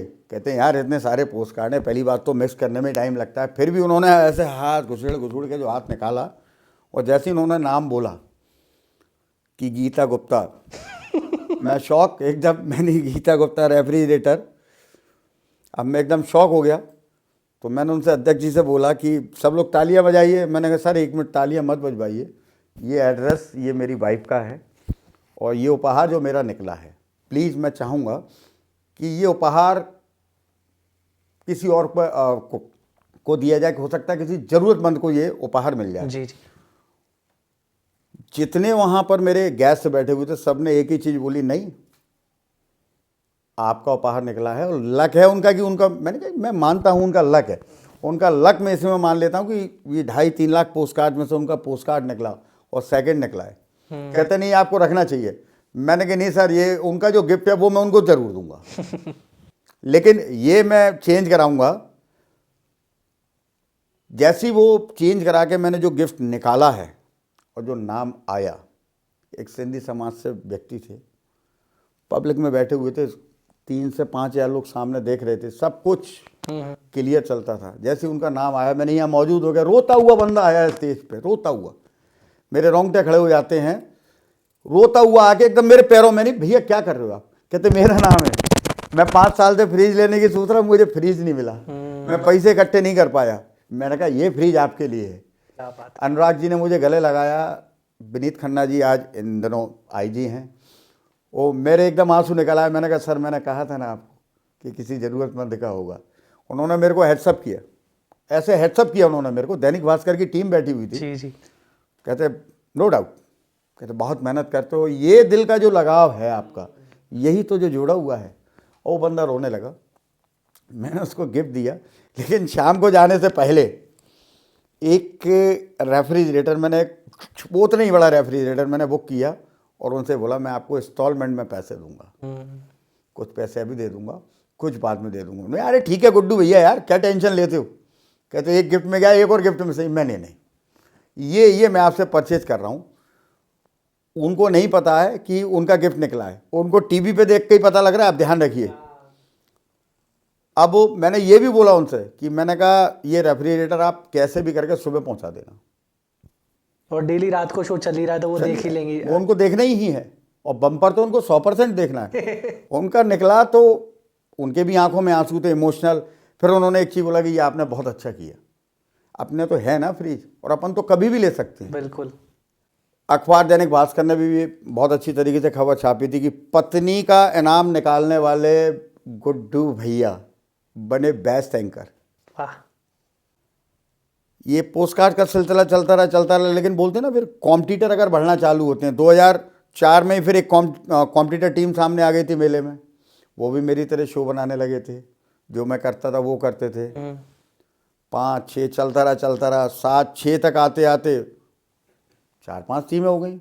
अब मैं अपना कर रहा हूँ, वो अपना कर रहे हैं, लेकिन बस ये है कि ईश्वर की कृपा रही कि सबसे ज़्यादा क्राउड मेरे शो में आ जाता था, क्योंकि मेरा जो बातचीत करने का तरीका हुआ करता था एक फैमिलियर हुआ। बिल्कुल, आप सामने वाले के हिसाब से अपने आप की शब्दों को रखें। आज भी कोशिश करता हूँ कि सामने वाले की भावनाएं आहत नहीं हो। अच्छा, टाइमिंग मेरा एक शुरू से मेले में रहा कि लास्ट एकदम 12:30 तक मुझे मेले में घुस जाना है, कुछ भी हो। एक और इंसिडेंट है, ये रिसेंटली 5-6 साल पुराना एक इंसिडेंट है। ग्वालियर आईएएस थे, कलेक्टर थे, नाम अब हो सकता है ज़्यादा भी हो, तो मैं कंफ्यूज नहीं हूँ, मैं क्लियर हूँ, मैं आपको ऑफ द कैमरा जरूर बताऊंगा। उनकी बेटी मेरे प्रोग्राम की फ़ैन थी। जैसे ही मैं मेले में एंटर हुआ, 3 नंबर छतरी से 2 नंबर के लिए 4-5 पुलिस वाले मेरी ओर एकदम दौड़ के आए। मैंने कहा आज कुछ हो गया। भाई एकदम टारगेट करके आ रहे हैं, आपका नाम गुड्डू है? मैंने हाँ जी हाँ। चलिए जल्दी से बेटी का इंटरव्यू लीजिए आप। मैं उनका मैम का, मैंने कौन मैम का इंटरव्यू? थोड़ा सा रिलैक्स हुआ। क्या तो ऐसे ऐसे ऐसे ऐसे इनका, उन्होंने मेरे को पूरा समझाया। मैंने बेटी से बात किया, मैंने कहा बेटे सारे बच्चों के साथ इंटरव्यू लेना है, आपका अकेले लेना है? कहते नहीं अंकल आप सबके साथ में लेना। तो वो जो गार्ड था उनके साथ में, मैंने बोला इनको समझा दीजिए। वो बच्ची इतनी खुश हुई। मतलब गिफ्टों की मेरी, मतलब जो पैसे बोलते हैं वो इतने तगड़े नहीं होते, लेकिन उसकी जो कीमत होती है वो बहुत तगड़ी होती है। जब वो स्कूल में बच्चे जाते हैं और देखो ये गिफ्ट मिला है, तो वो गिफ्ट की कीमत उनके लिए बहुत तगड़ी होती है। और यकीन मानिए आप लोग, मैं लोगों को तमाम गिफ्ट दे देता हूँ। कोई मुझे कीरिंग दे जाता है ना आके, मैं आंखें नम हो जाती, क्योंकि मेरा लक उस दिन अच्छा होता है कि मुझे गिफ्ट मिला है। और गिफ्ट हमेशा किस्मत वालों को मिलता है। मैंने कई बार लोगों को बुलाया है, बुला के मैंने, भैया आपका इंटरव्यू करेंगे, आपको भी गिफ्ट मिलेंगे। हाँ हाँ हाँ बैठे हैं, बैठे बैठे चल दिए, क्योंकि उनका लक नहीं था। कई बार ऐसा हुआ है कि सर्किल में से 2 लोग गायब हो गए, 2 अचानक आके शामिल हो गए, वो ट्रॉली बैग ले गए।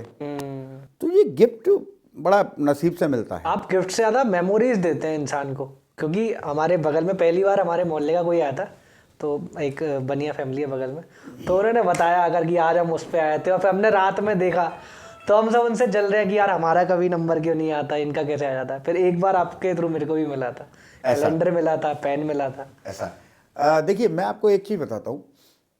हम लोग मेला गए, हमने खाया पिया, एंजॉय किया, सुबह आके सब साफ कर दिया।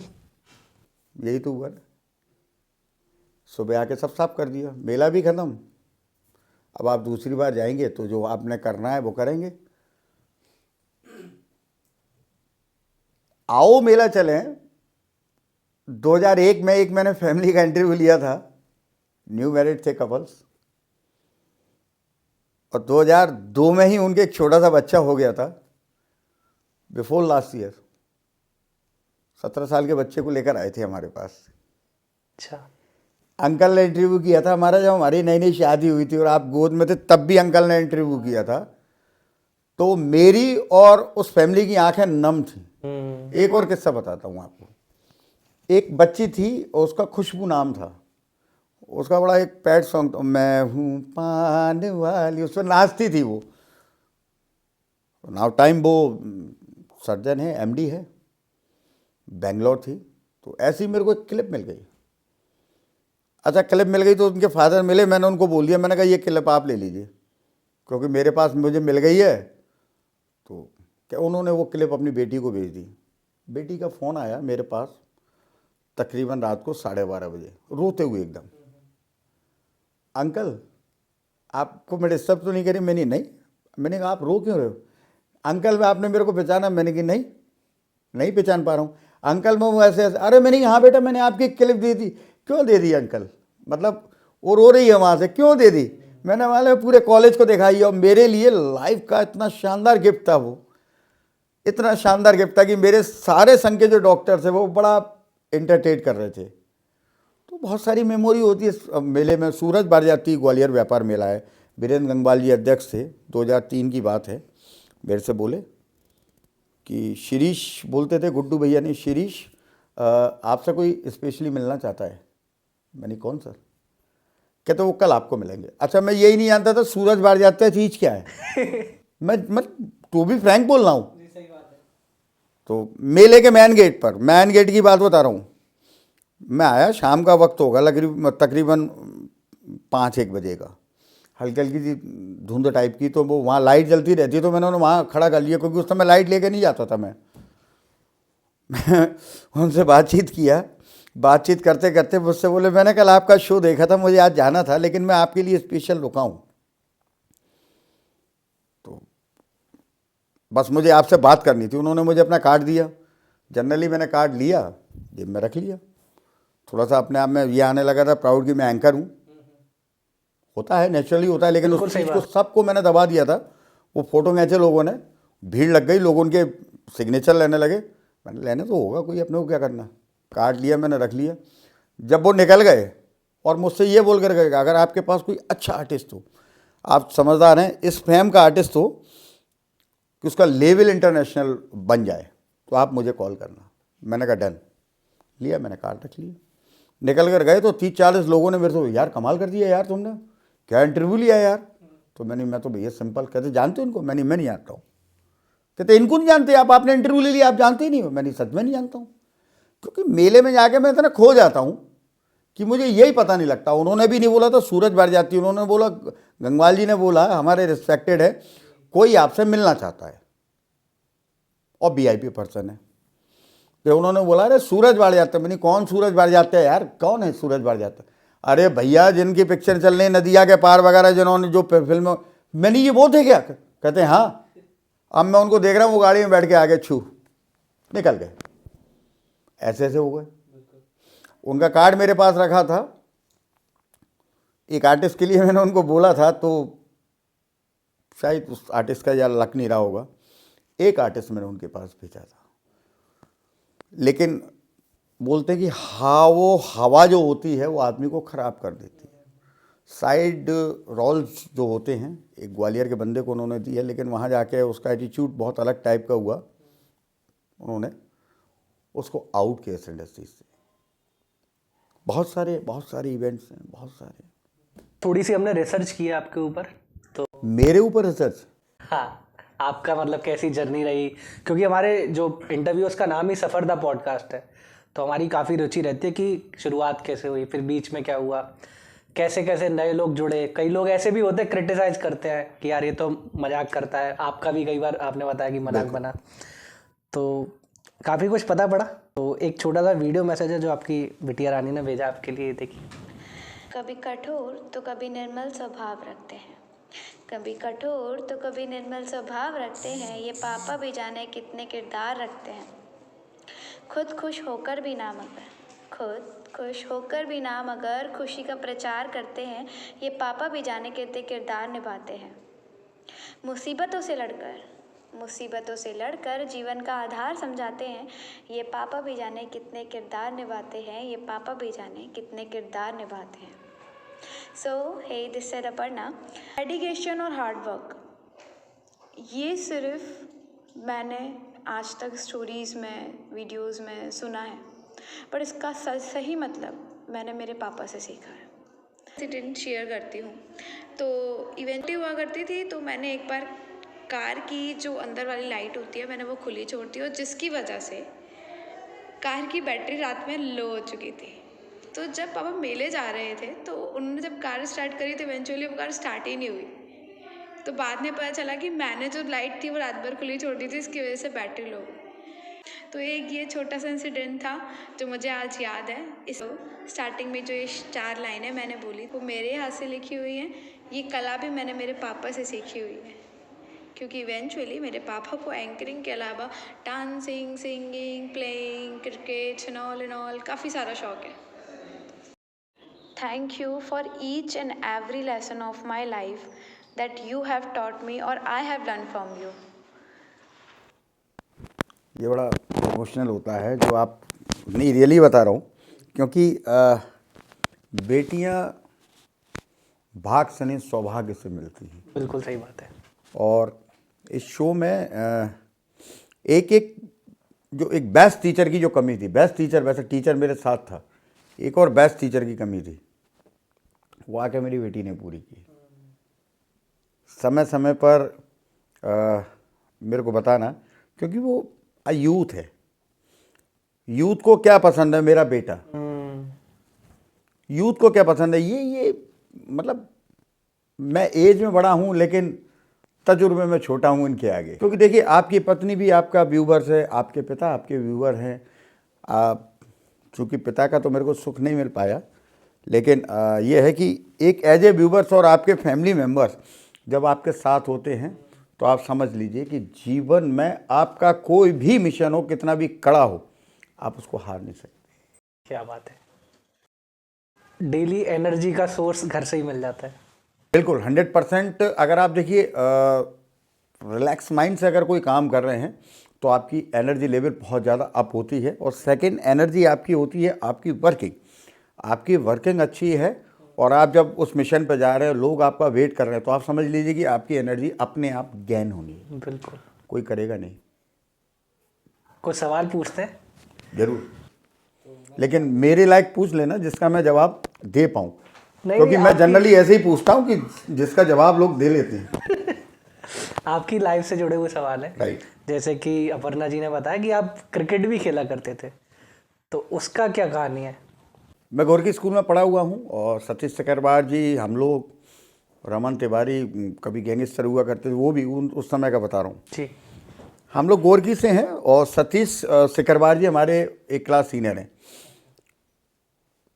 सतीश जी का मैं फ़ैन स्कूल टाइम में बन गया था, जब एक गरीब स्टूडेंट अपनी फ़ीस जमा नहीं कर पा रहा था, और सतीश जी ने उसकी फ़ीस जमा कर दी थी। हम लोग गोरकी स्कूल में पढ़ते थे, तो डिवीज़न का सिलेक्शन हो रहा था। उस डिवीज़न के सिलेक्शन में मेरा और रमन तिवारी का रमन तिवारी ऑलराउंडर था, मैं ओपन बल्लेबाजी करता था। अब चूंकि उस समय ये चीटिंग चलती थी कि अपनी एज को कम करा करा के 18 और 20 साल के बच्चे क्रिकेट खेला करते थे। तो एक तरीके से बोलते ना, ग्वालियर की भाषा में गुंडागर्दी करके हमने अपना सिलेक्शन कराया था। और टेकनपुर में मैच भी हुआ था। ये जो मेरे यहाँ निशान है, यहाँ टेकनपुर स्टेडियम में मैच था। सुबह काफ़ी धुंध थी, कोहरा था, सर्दी का समय, अंदर से हिम्मत नहीं हो रही थी।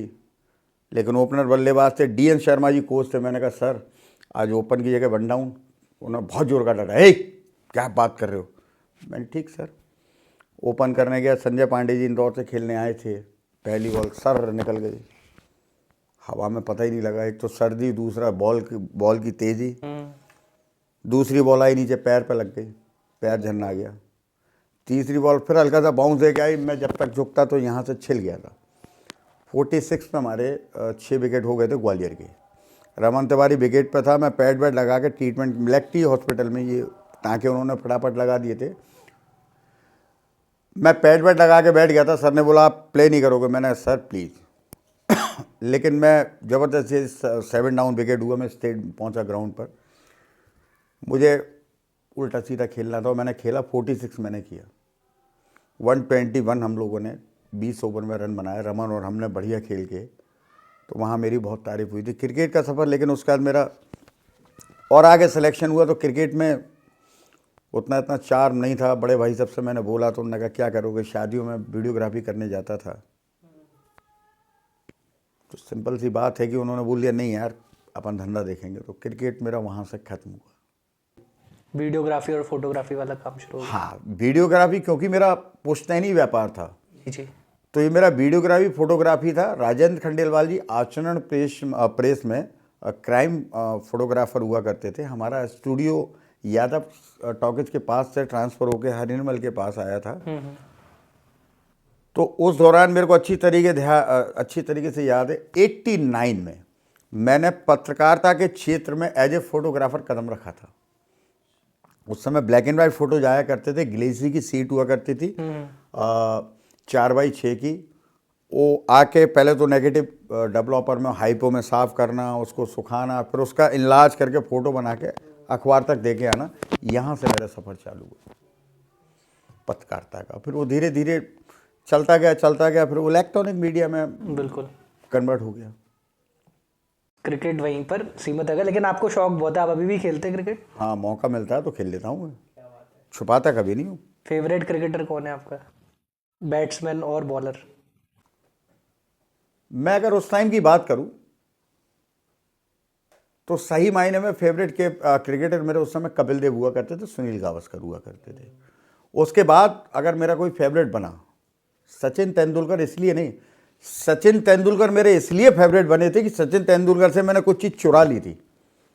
उनके फादर एक्सपायर हुए थे, लेकिन वो क्रिकेट खेलने ग्राउंड में गए थे, क्योंकि उन्होंने एक चीज़ बोली थी कि आप खेल जो खेल रहे हैं, जिससे आपकी पहचान है, लोग आपको उस नज़रिए से जानते हैं, उस नज़रिए से पहचानते हैं। आप उसमें अगर आप अपनी प्राइवेट लाइफ को इन्वॉल्व करोगे तो आप सफल नहीं हो पाओगे।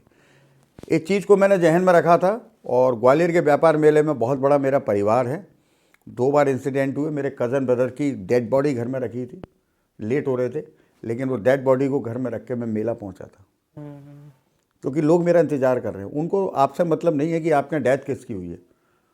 और सही बात है। इस साल भी मैं बहुत बड़े टेंशन में, क्योंकि देखिए एक आपके पिता और एक आपके फादर इन लॉ, दोनों पिता लगभग बराबर होते हैं, और जिसके साथ आपने 25 साल गुजार लिए हों उससे आपका एक फैमिली रिश्ता हो जाता है। 25 फरवरी को मेरे ससुर साहब का देहांत हुआ। समझ सकते हैं कि मेरी वाइफ की हालत क्या होगी। उसके बावजूद मैं मेला शो बनाने गया। 26 तारीख को एक दिन का शो मैंने निखिल को छोड़ा। निखिल, मैंने कहा तुम तैयार करना, ऐसी ऐसी कंडीशन है। मतलब इतना जल्दी सब कुछ कर लेना, और एडिटिंग भी, मतलब फ़ोन पे ही मैं उनको समझा रहा हूँ, वो बच्चे मेहनत कर रहे हैं और कर रहे हैं। तो ऐसे ऐसे इंसिडेंट है, क्योंकि आप टीवी पर अगर आप आ रहे हैं, आप एक कोई शो लेके चल रहे हैं, टाइम का शो है, तो पब्लिक को इंतज़ार नहीं है। पब्लिक आपका जो मैन जो दुश्मन है वो आपकी एक तो उंगली है और एक आपका रिमोट है। अगर आपने ये मान लिया कि ये दो दुश्मन आपके सामने बैठे, देखिए यूट्यूब पर अगर आप चला रहे हैं तो आपका जो अंगूठा है खटाक आके निकल जाएगा, ख़त्म। आप क्या देख रहा था वो व्यक्ति भूल जाएगा। तो इस दुश्मन से हमें बचना है, नंबर 1। नंबर 2, टीवी का रिमोट, जहां आपने हल्की सी बोरियत उसमें परोसी, या आप अपन पर्सनल पे आ गए, या आपने ओवर एक्टिंग की, तत्काल चैनल चेंज होगा, आदमी दूसरे चैनल पे आ जाएगा। और आदमी की मेमोरी इतनी कम होती है कि वो भूल जाएगा। अगला चैनल अगर वो कुछ लगाएगा तो वो देखने लगेगा, वो ये भूल जाएगा कि मैं पीछे क्या देख रहा था। बिल्कुल सही बात है। ये आपके साथ भी और मेरे साथ, सबके साथ ऐसा होता है। कंसिस्टेंसी बहुत ज़रूरी है। बिल्कुल, किसी भी कीमत पे अपने काम को छोड़ना नहीं है। वर्क इज वर्शिप, कार्य ही पूजा है। और टाइम, मुझे लगता है कि टाइम की कीमत, वक्त सबके पास बहुत कम है। घड़ी का जब सेल बंद होता है तो सांस की तरह होता है। घड़ी का जो सेल होता है जब तक चालू रहता है ना, तो घड़ी कांटा घुमाती रहती है, वक्त आपका घूम रहा है। अब आपको किस तरीके से उस वक्त को यूटिलाइज करना है। या तो वो वक्त आप अपना मोबाइल में ख़राब कर लें, या तो वो वक्त अपना यार दोस्त में ख़राब कर लें, या तो वो वक्त अपना सफल कर लें आप अपने कैरियर को बनाने में। हर कोई कार्य आपको सफल बना सकता है। ज़रूरी नहीं है कि आप कोई एक ऐसा विशेष काम करें जिसमें आपको सक्सेस मिले।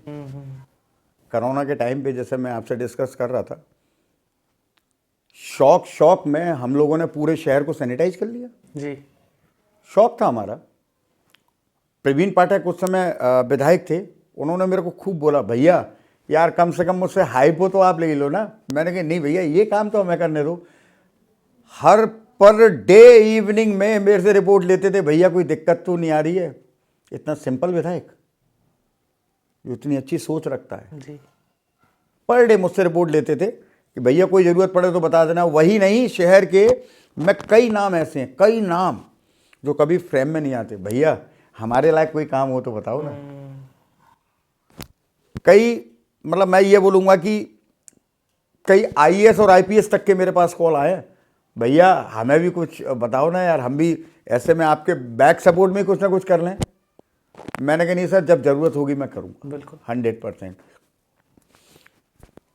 और कई लोगों की नहीं, मैं बोलूँगा नहीं, जिनका मैं हेल्प कर सकता था मैंने की। ज़रूरी नहीं सैनिटाइज के माध्यम से, हॉस्पिटल के माध्यम से भी जो कर सकता था मैं जी। कर रहा था। इतने सम्मानीय लोग जब मेरे साथ जुड़े थे तो कहीं ना कहीं जिसकी जहाँ ज़रूरत पड़ती थी मैं वहाँ उनसे, भैया आप इनसे मिल लीजिए, सर आपका काम करा दें। क्योंकि समय है, समय को पहचानना मुश्किल का काम है। आपके सर अभी तक के 26 साल के करियर में सबसे बड़े चैलेंजेस क्या आपको फेस करने पड़े? चैलेंजेस,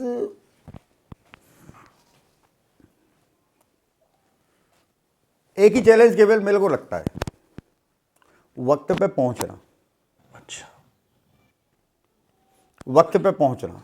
सेकंड चैलेंज मेरे को, अगर कभी कुछ हल्का सा लगा, मेले में बहुत से लोग मेरे यहां से ही निकले हुए, वो मेरे सामने कैमरा लेके खड़े हुए, उन्होंने एक्टिंग, अब एंकर हो गए, जोकरों की तरह अगर आप एक्टिंग करोगे तो ये पब्लिक है, सब जानती है। बिल्कुल।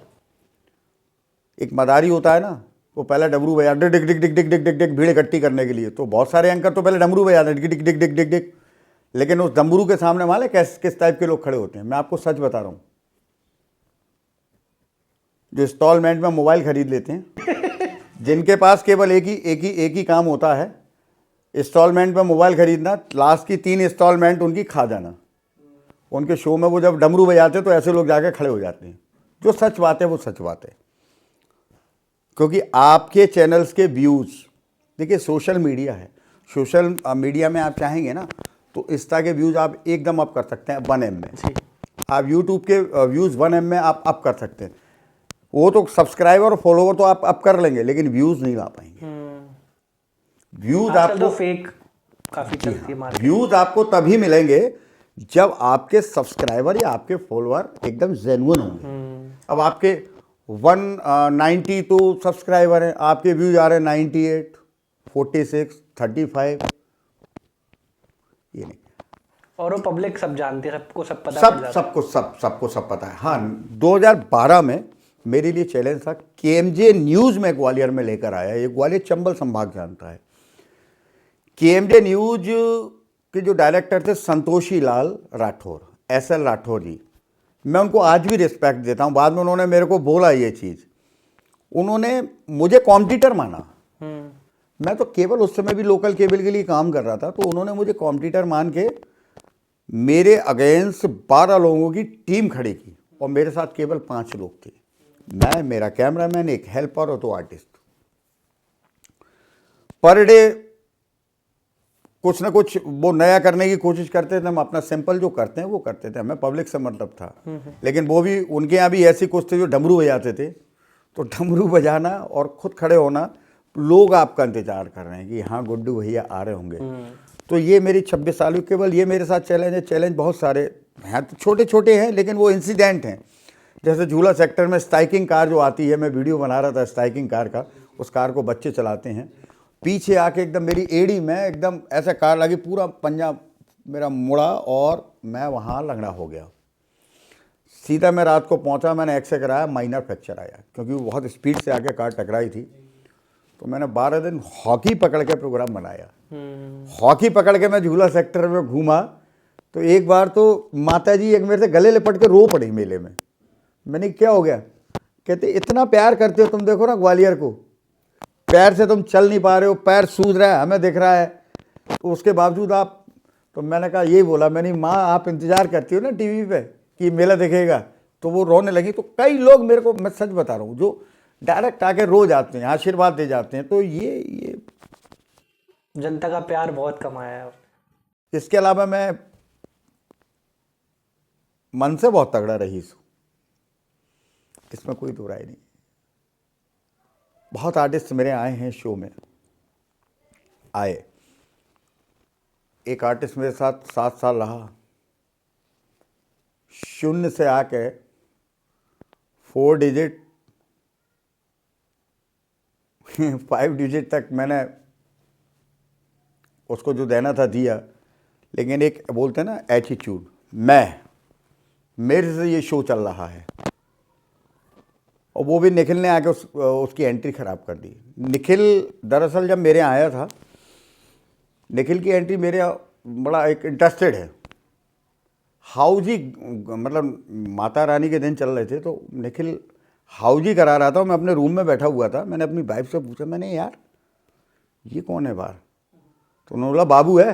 मैंने कौन बाबू? अरे वो ऐसे चेतन भैया का बेटा, कुल्फी वालों का। मैंने अच्छा, मैंने यार ये तो बड़ी कॉमेडी कर रहा है। मैं नीचे उतरा तो बाबू एकदम शांत हो गया, एकदम ऐसा हो गया। मैंने क्यों, क्या हो गया? छोटा सा था, गोल मटोल, बड़ा प्यारा सा। वो प्यारा सा तो आज भी है, वो गोल मटोल है, प्यारा सा है। तो माइक उसने रख दिया। मैंने क्यों? नहीं वो, अब मैंने कि तू हाउजी करा रहा नहीं करा रहा? ठीक है। फिर वो थोड़ा सा मैंने जैसे करा रहा था वैसे करा, नर्वस हो गए थे। हाँ, वो अपना उसने वैसे ही फ्लो चालू कर दिया।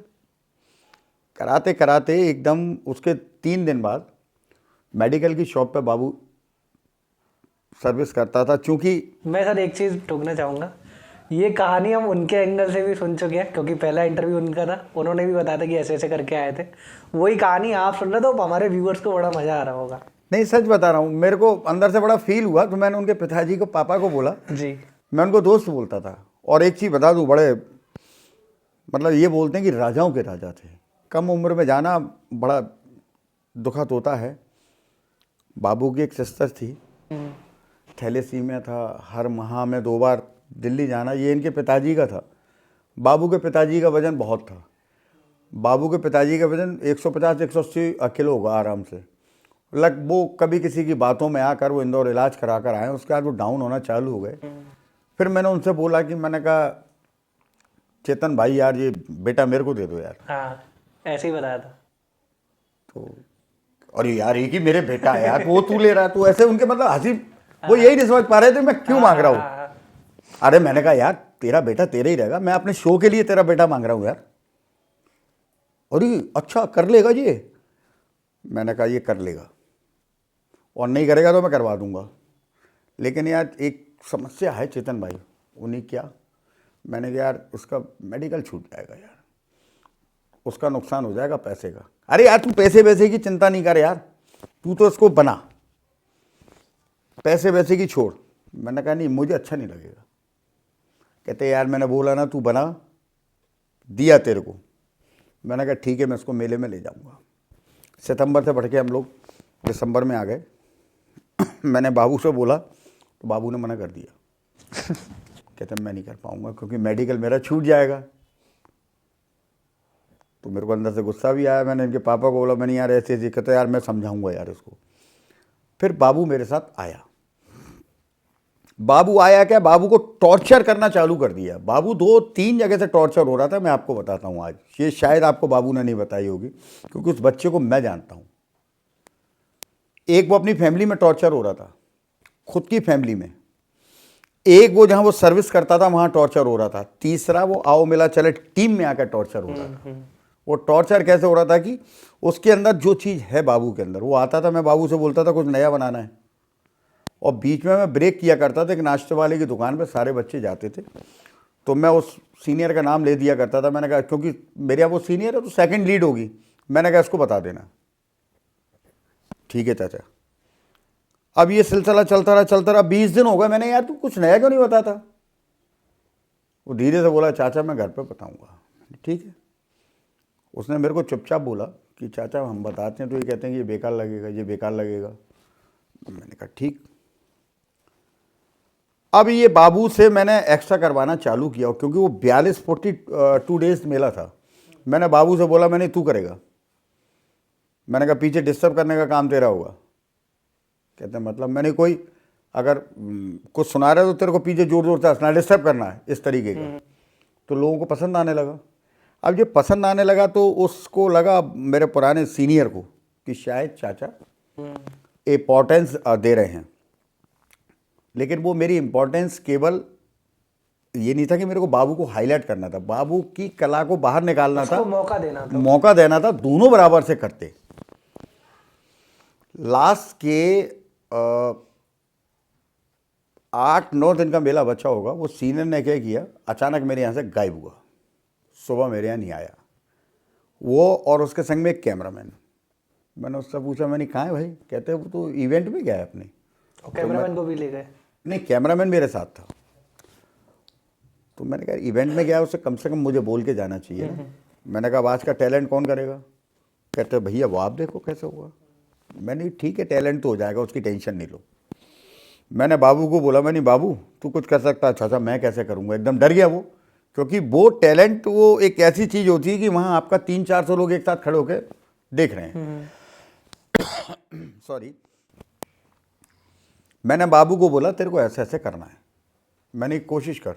बाबू आया और उसने किया। उतना अच्छा नहीं किया लेकिन किया, पहले दिन के हिसाब से अच्छा किया। दूसरे दिन वो नहीं आया, दूसरे दिन फिर बाबू ने किया। तीसरे दिन वो नहीं आया तो कैमरामैन ने जब ये देखा कि ये बाबू अब हावी हो रहा है टैलेंट, तो उन्होंने बोला आप उसको फ़ोन करो। मैं नहीं करूँगा फ़ोन। मैंने कहा मेरी कोई ऐसी बात नहीं जिससे वो मुझसे गुस्सा हुआ हो, अपने आप गया अपने आप आएगा।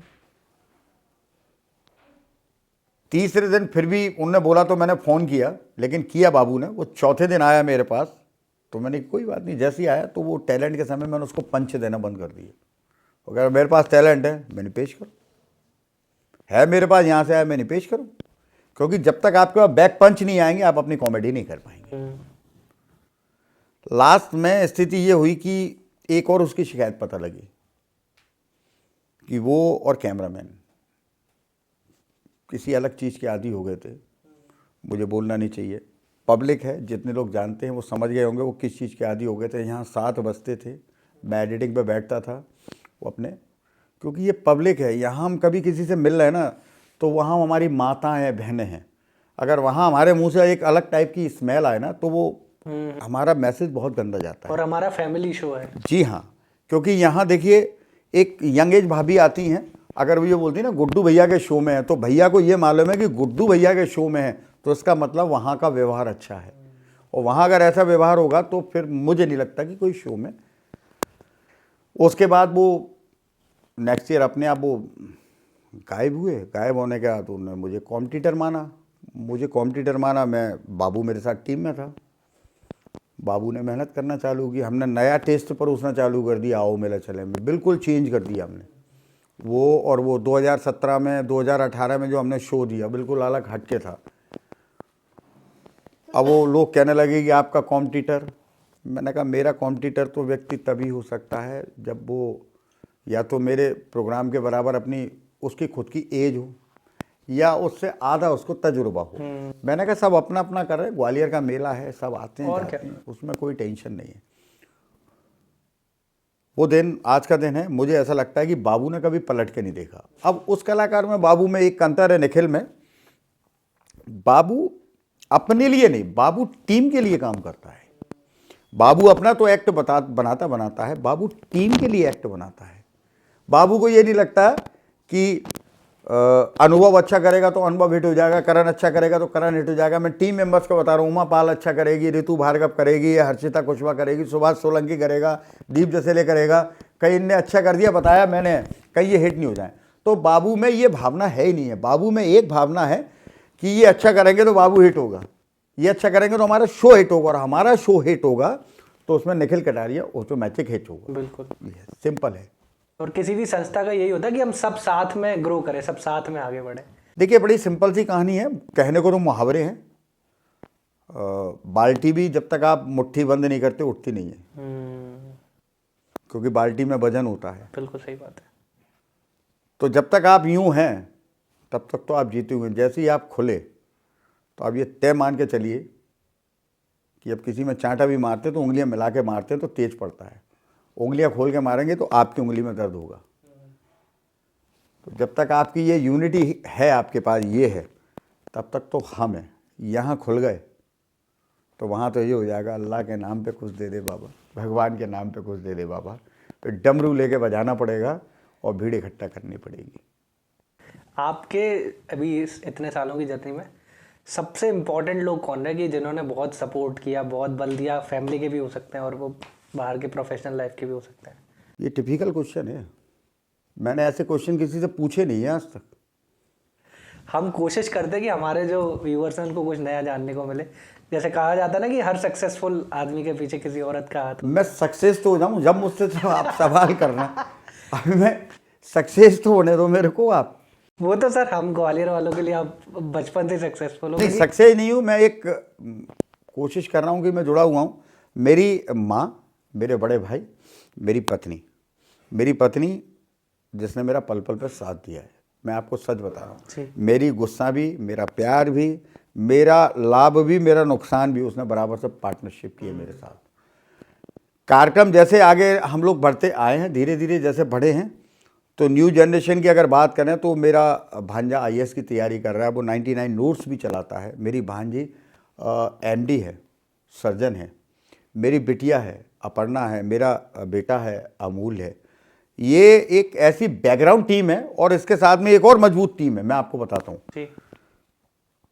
एक मेरे अनुभव आसमानी लड़का है, दिखने में पतला दुबला, जोर से फूंक मारो तो हिल जाए, बहुत गजब का मेहनती लड़का है। मेरे साथ करण बघेल है, मेरे साथ इनका तो लीडर है, मैं निखिल का नाम नहीं ले रहा हूँ। मैं आपको बता दूं, मेरे साथ अब नया लड़का जुड़ा सुभाष सोलंकी, एक और बच्चा भिंडे से आया है, सनी सोलंकी है, उमा पाल है, ऋतु भार्गव है, हर्षिता।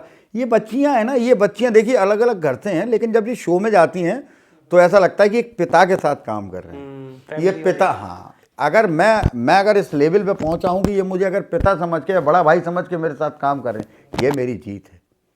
और निखिल का ये है कि आंधी आए, तूफान आए, कुछ आए, उसके लिए आओ मेला चले, मस्त है। वो तो एक चीज़ बोलता है कि मेरा सफ़र आओ मेला चले से चालू हुआ है।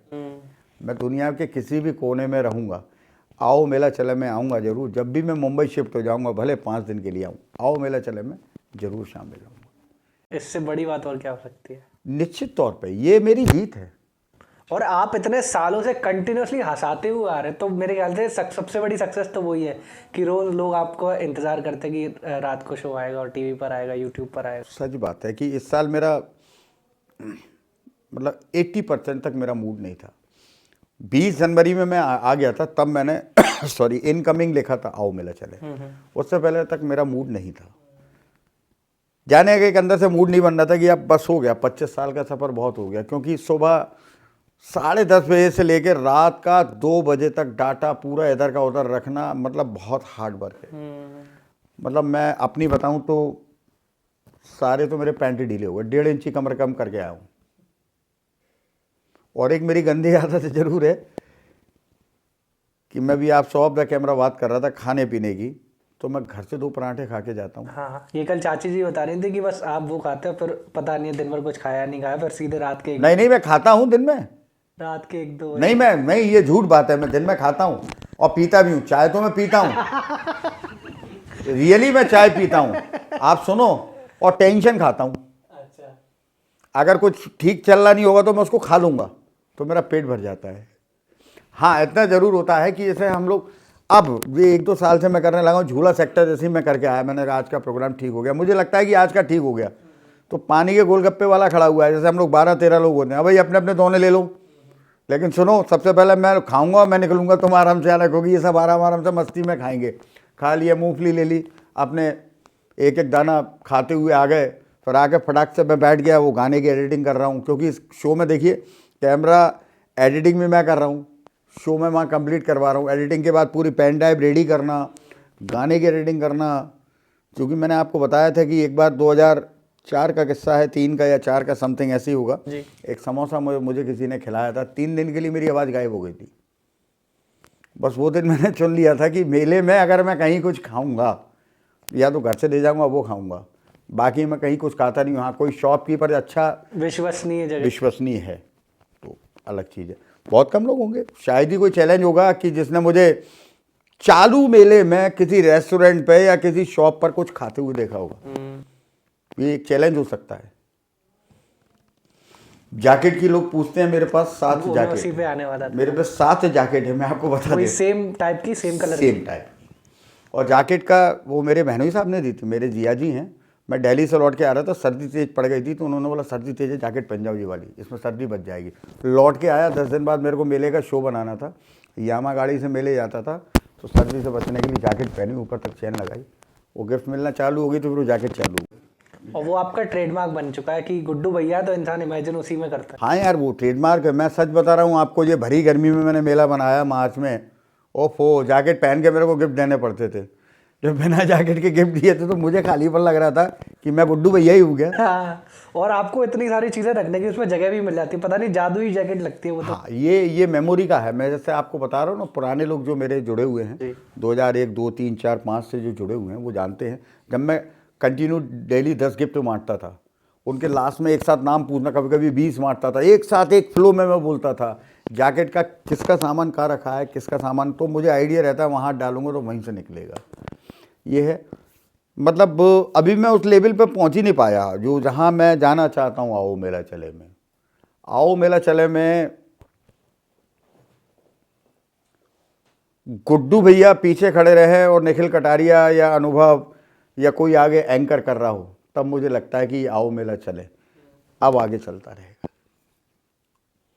26 साल का सफ़र है, अगला 27वां साल होगा। समय बदलते, टेक्नोलॉजी बदल रही है। इस बार हम लोग इंस्टाग्राम पर आए।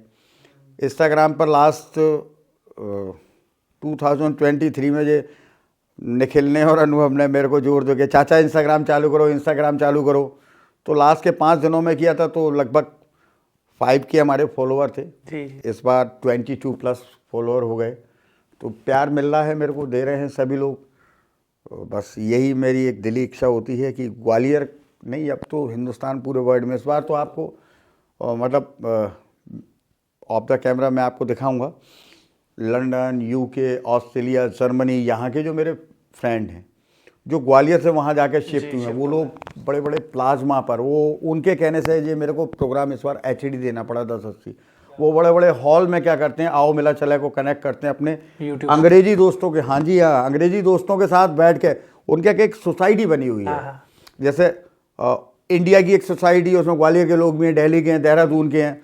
तो वहाँ पे वो वीकेंड में क्या करते हैं कि अपना जो एंटरटेन करते हैं ना, तो वो आओ मेले चले शो उन्होंने लगा दिया। तो अब सबको अच्छा लगने लगा, एक बार कोई देखता है तो वो मैसेज करते हैं कि भैया थोड़ी सी क्वालिटी आप अप करो, हम लोग ऐसे ऐसे देखते हैं। तो उनके कारण मेरे को एक नया सॉफ्टवेयर मैंने खरीदा, तो 1080 में उस पर करता हूँ मैं, उसमें और हाई रेंज कर सकता हूँ, क्योंकि वो यूट्यूब पे अपलोडिंग लेट हो जाएगा, नहीं 4K भी कर सकता हूँ। हाँ, वो समय ले लेता है यूट्यूब। जी सर बहुत मज़ा आ रहा है आपसे बात करके।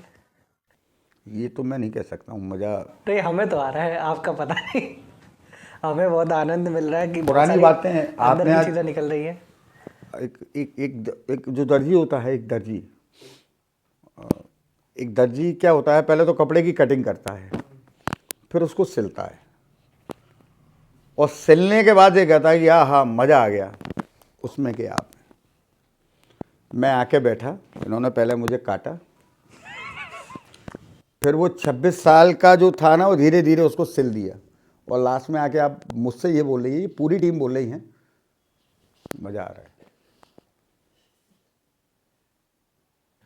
सर मेरे को तो लग रहा है कि आपको कैसा लगा? बहुत सारी पुरानी बातें, भूली बिसरी बातें होती हैं, कभी कभी कुछ याद आती है, बहुत सारी बातें याद नहीं भी हैं। अनु मिश्रा जी भी ग्वालियर के व्यापार मेले में आ चुके थे मेरे शो में।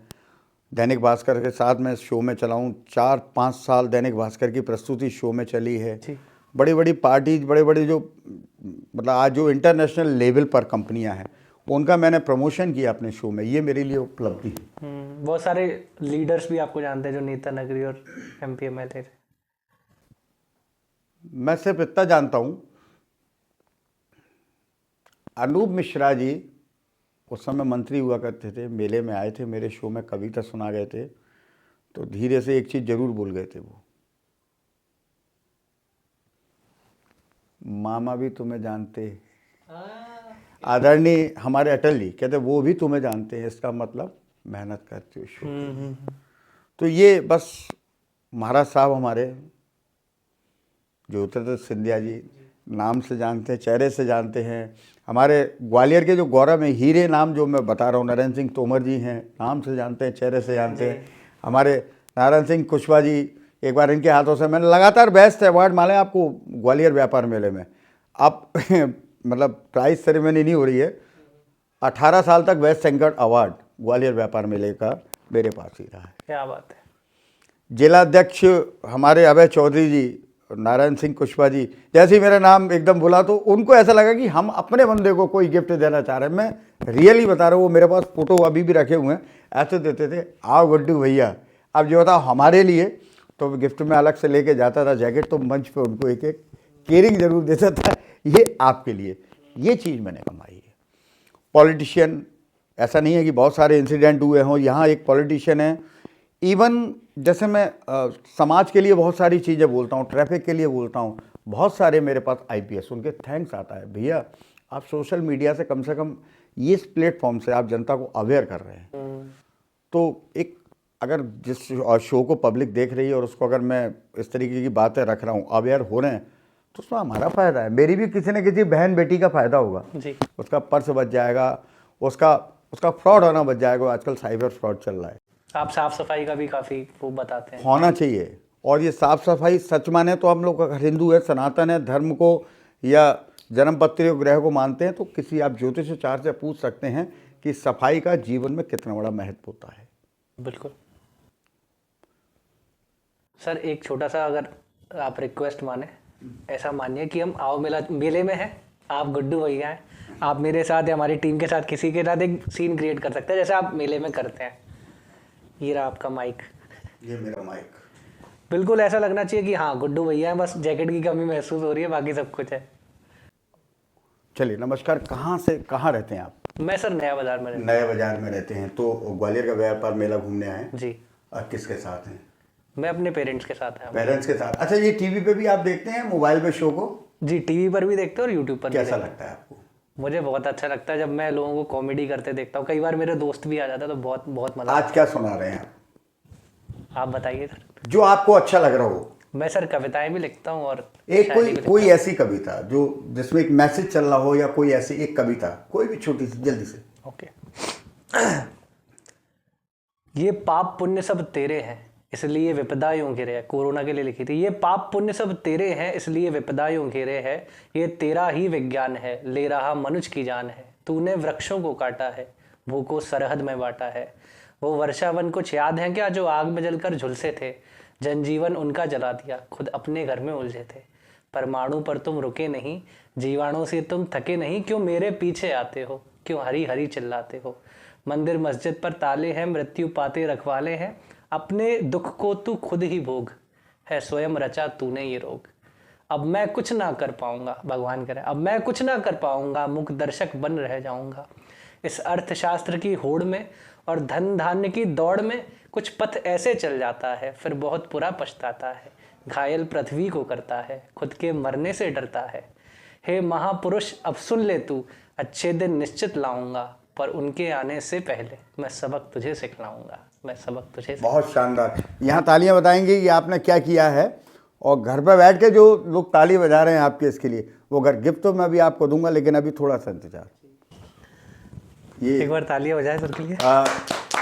आपने करा लिया, क्योंकि श्याम जगत में यहाँ मेले के बाद, मेले से पहले मैं श्याम जगत से जाकर जुड़ गया हूँ। 7 भजन मेरे आ चुके हैं, अभी 2 भजन मेरे वहाँ लिखे हुए हैं, ये 2 भजन और जल्दी से आने हैं। मीडिया लाइन से तो थोड़ा सा निकलने के बाद मैं बस सीधा सीधा बाबा के चरणों में हूँ, श्याम बाबा के चरणों में हूँ, क्योंकि मुझे ऐसा लगता है कि मन की शुद्धि आपकी उस शांति वाले स्थान पे हो सकती है। अगर आप उस स्थान पे जाते हैं और सच मायने में अगर आप अपने आप को समर्पित कर देते हैं, तो दूसरों के बारे में बुरा करने से पहले आप 1000 बार सोचेंगे कि कहीं आपके संग कोई बुरा तो नहीं करेगा। बिल्कुल।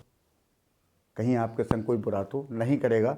एक और कला हो गई है कि इस बार मैंने शायरियाँ बहुत मारी मेले में, तो वो कई बार तो निखिल ने टोका, टीम ने टोका, और वाह चाचा मैंने यार मैंने बोली क्या थी शायरी, मेरे को बता तो दो। एक आध हो जाए सर, एक आध कोई हो जाए। समय का चक्र तो बढ़ता जाएगा, निकलता जाएगा। जीवन है, जीवन का दौर आएगा और फिर जाएगा। हम फिर मिलेंगे, फिर बैठेंगे, फिर बात करेंगे, लेकिन ये आज का समय है, उस समय या उस वक्त नहीं आएगा। बस ये इस टाइप का जो भी बनता है मैं बना देता हूँ और फेंक देता हूँ। मैंने आपको क्या सुनाई मुझे भी आपको भी याद नहीं है? नहीं, सच में याद नहीं हूँ। और बस बाबा के, श्याम बाबा के भजन गाता हूँ, और वहाँ भी कोशिश कर रहा हूँ कि बाबा मुझे एक अलग चरणों में ले ले। बस उसके लिए रोता रहता हूँ, बाबा के पास बैठा रहता हूँ।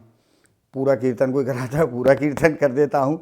वह एक ही चीज़ों के साथ मैं करता हूँ कि आ रहा हूँ बाबा पर तुझ पे भरोसा है, जीतूंगा एक दिन दिल मेरा कहता है। और सिंपल है। एक आगे मिलेंगे तो फिर और कभी बात करेंगे। एक छोटी सी रिक्वेस्ट और है भी नहीं, रिक्वेस्ट एक छोटी सी कि आप, क्योंकि हम भी अभी नए शुरू किए हैं, तो आप एक छोटी सी रिक्वेस्ट कर दें ग्वालियर वालों से या जो भी ये देख रहा है कि इनका चैनल सब्सक्राइब कर लीजिए और इनका सपोर्ट करिए। अगर आप चैनल सब्सक्राइब नहीं करते हैं तो ये रोमंटी होगी। सिंपल है। आप ईमानदारी रखेंगे, मैं सच बता रहा हूँ, तो आपके संग कोई और ईमानदारी रखेगा। ये आप ध्यान रखिए।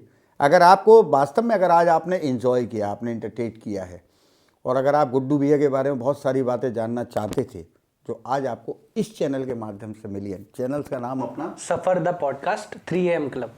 Suffer the broadcast 3 AM club 3 AM club. Please ना, अरे इसी पे तो देख रहे हो, कहीं और थोड़ी जाना है। इसी को सब्सक्राइब कर दो आप प्लीज़। जो सब्सक्राइब करेगा ना उसको मैं अगली बार मेले में नाम दूंगा पक्का। लेकिन आप आओगे, दिखाओगे, तब दूंगा मैं, ऐसे नहीं दूंगा। बढ़िया आदमी हूँ, इन्वेस्टमेंट चल रहा है मेरा। अब सोच लीजिए, आपने अगर इनाम लेनी है तो आना तो पड़ेगा ना, आपको कुछ ना कुछ तो करना पड़ेगा जी। ऐसा थोड़ी कोई फ्री में इनाम दे देता है। चलिए, थैंक यू सो मच, बहुत अच्छा लगा। आपकी टीम बहुत अच्छी है। आइए, आप सभी को प्यार भरा, प्यार नहीं, आई लव यू में तो प्यार होता है, लेकिन दिल से आई लव यू। आप इस चैनल को देखिए, इस चैनल्स पे ये गुड्डू भैया और बहुत सारे गुड्डू भैया आपको मिलेंगे जरूर, लेकिन चैनल सब्सक्राइब जरूर करें। अगली एक नई स्टोरी के लिए आप तैयार रहें। I love you.